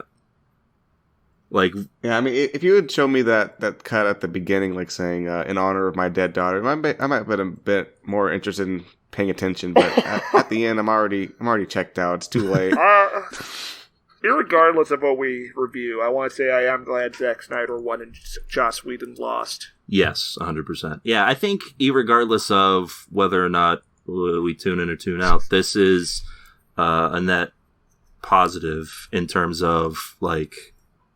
For Zack Snyder, this is like all positive. He got to complete With this all movie. that being said, yeah, go ahead, Keo. Tune out. Yeah, tune out for you, Keo.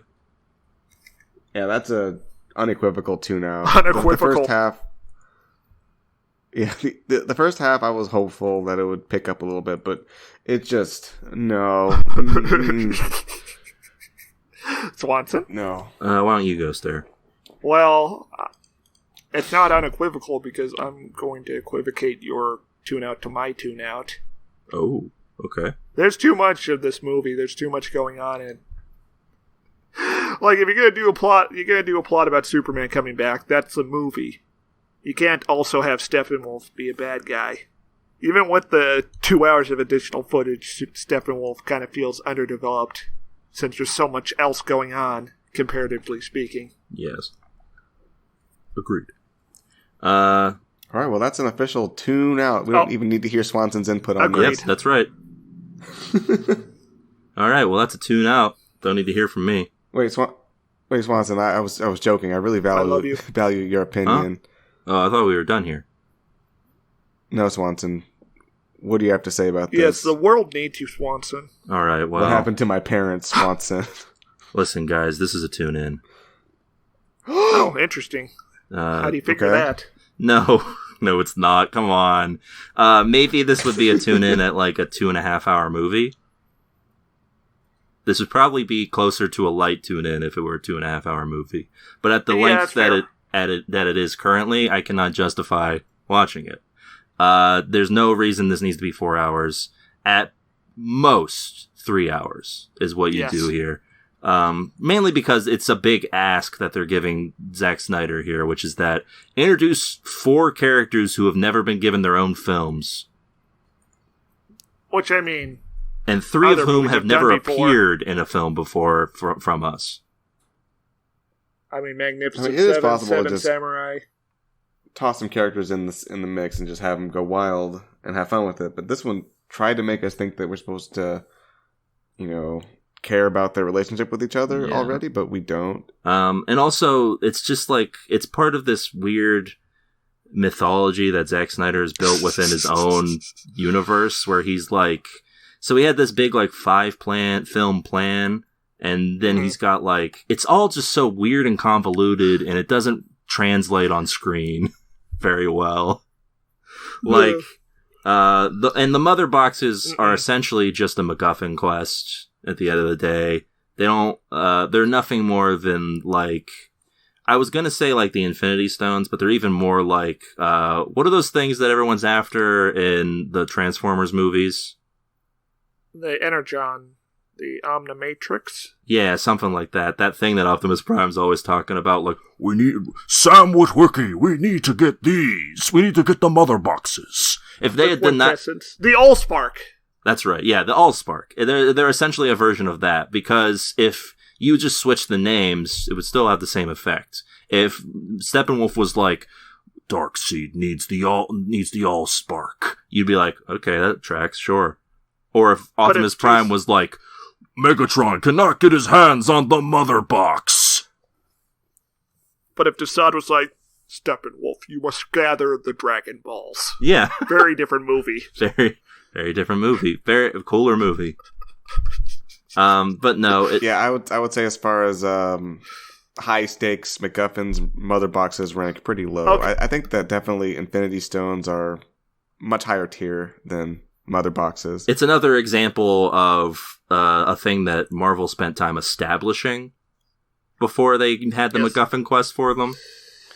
And giving them like unique powers of their own was also a pretty nice feature for them as well. Well, the comics did that, not the MCU. Yeah. So we can all agree this would be a tune-in if there was a stinger scene of Superman just, going about his day, and then Goku shows up and is like, hey, I heard you're really strong, want to fight? Oh, yeah, that's an instant tune-in.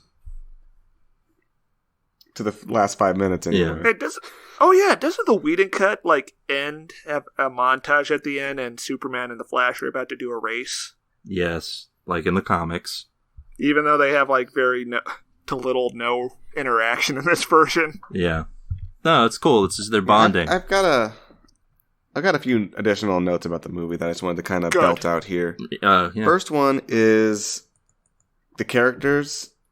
Let me just bolt through these real quick. We got Wonder Woman, who we've got the most complaints about, I think. Mm-hmm. Yeah, same. She's present in the experience, but that's about it, right?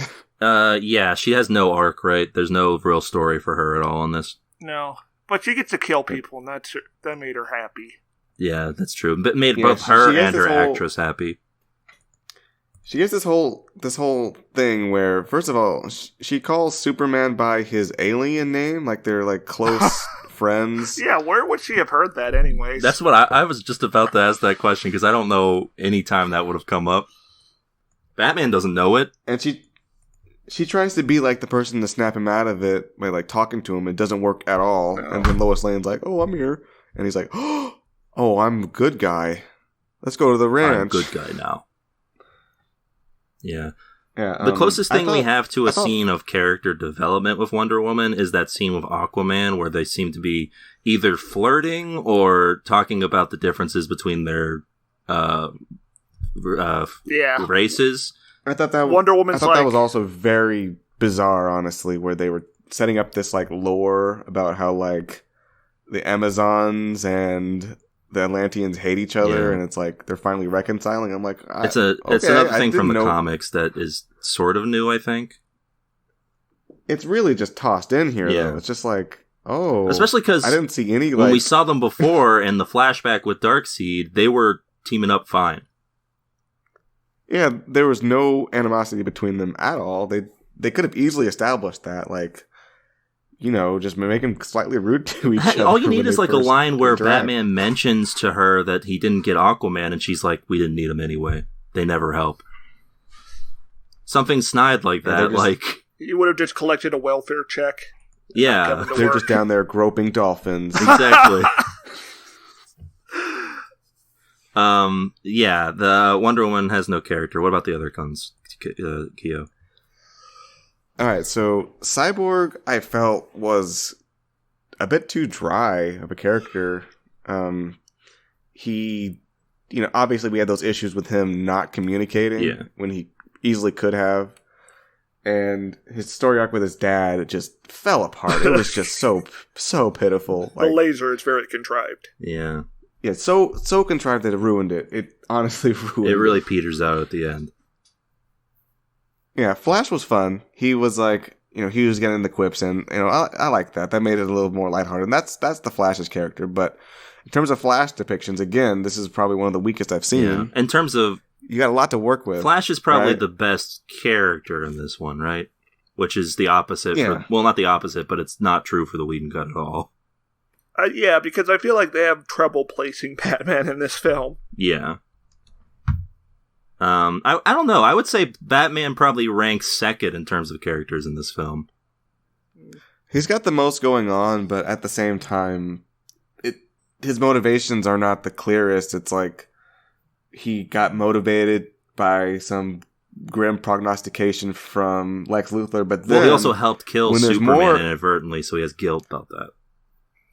Yeah, but then there's more grim prognostications about bringing him back, and he does not have any pause at all. So what's actually motivating him to do all of this? True.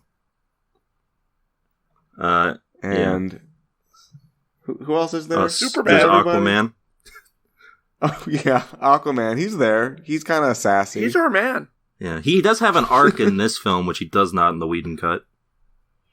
The arc is he doesn't want to help, and then he helps. Yeah, he begrudgingly, a classic one. Yeah, he begrudgingly becomes a fan. I don't think the arc is well thought out. I don't think it actually gets much screen time, but he does stuff. He does some things. I mean, him shouting "my man" is very cathartic. But the stakes are so high in this that there's no way to justify him being a dick like that. No, yeah. Although at the beginning though, Batman was just like, there's a grim prognostication. Come help. He's like, what? No. What about, all right. And then later it's like, oh, the world's actually going to end. I guess I should help. It's not really an arc, is it? No. I mean, it's like the faintest of an arc. If you have to squint to see it in the distance. What about Superman? Yeah, I guess I'll take up the trident. Superman, yeah. What the hell is Superman in this movie? It's just, he was fun when he showed up and beat up the bad guy, but at the same time, it had the problem of just like, yeah, the movie's over. Superman's here. Like the bad guy is just like a little boy. A little guy. A little guy. Yeah. He's just a little guy. Yeah, it wasn't like satisfying to see him beat up this guy because I don't care about this guy, right? Yeah, no, not at all. Like, if he had like thrashed Cyborg's dad, for example, just like killed him and then gave Cyborg a one-liner about like you showed up too late or whatever, that would have been at least gave something you could have hated him gave over. Cyborg his head. And then Superman, when Superman flies in and takes the axe, you could be like, "Oh, I made it just in time." Yeah, that would be kind of fucked up now that I think about it. Just like mocking Cyborg. Oh, look at me! Known. I'm here. You could have. So, yeah. Anything else there, bud? I think we should have got a couple of sex scenes in this movie. It is very weird how these people are like Greek gods in terms of their physique, but there's no sexuality. No, they're gods like among men. They don't have time for mortals unless one of them is Lois Lane. Yeah, the closest thing we get to sexuality in this one is like the Flash being slightly horny. Yeah. Like showing romantic interest. Yeah. That's it. Otherwise, no go. So yeah, listen, Whedon sucks. That's my take on him. Snyder is not a guy that you go to for story or character. He gives you an experience when you watch a movie. And this is ultimately a visual experience.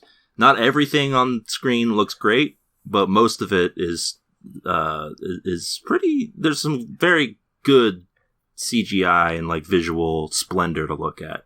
It's just the problem. Yeah, I would definitely watch a compilation of the best cuts of this movie. Yeah, like I'll watch that like any day. You would right? watch Weed Lord Vegeta's YouTube compilation. Yeah, I would. Yeah, Zack Snyder needs an editor or something like Martin Scorsese has. Exactly. And he doesn't have he's not going to give you the best grasp in terms of story, or certainly not on nuance. And that's fine. If you go into that with that expectation, that's fine. That said, it should not take you 4 hours to get that experience. True. So, I mean, unless anything else needs to be said, that's a tune out on the Snyder Cut. Bye. Yeah. Yeah, and that'll about do it for this Justice League Snyder Cut. Listen, I'd like to point out once again, this is a Buy Me a Coffee episode. This was brought to you by a mysterious figure known as PogChamp. Who, I guess, thank you for this. Do we thank them, or do we like scold them? They said this was a must-watch, and I hope we're not angering them because we are meek servants of the coffee buyers, the baristas. It's true. I mean, they wanted our as opinion, we call them, and we gave it to them. Oh yeah, we gave it to them. And that'll about do it for this week's app. But listen, if you want to give us a bonus app to talk about anything that you want, you can head on over to Buy Me a Coffee /TV Tuners, and we will we'll talk about anything you could request. One coffee equals a single episode of something for us to talk about. That could be a movie or something related to TV. Who knows? Next week, or whenever we do another bonus episode, we're going to be talking about another movie, an Estonian film called Dead Mountaineers Hotel. I've heard it's very weird. Wow, at last. It's from Estonia. It's like, it can't be normal. No. Right? True. Yeah, it's true. I don't even know what that country is like. I hope our Estonian listener... I don't even know if Estonia is actually the name of the country. It's just true. Maybe we'll find out. If you're listening, Estonian listeners, maybe give us some feedback. Anyway, we'll be back next time with more bonus. Until then, keep Snyder cutting. Bye. It's over. Rest in peace, Steve Nicks. Hey folks, it's time for the TV Tuners Denver Fact of the Week. For the second time this week. Did you know that Stairmaster is Darkseid's brother? Yes, Oraxis.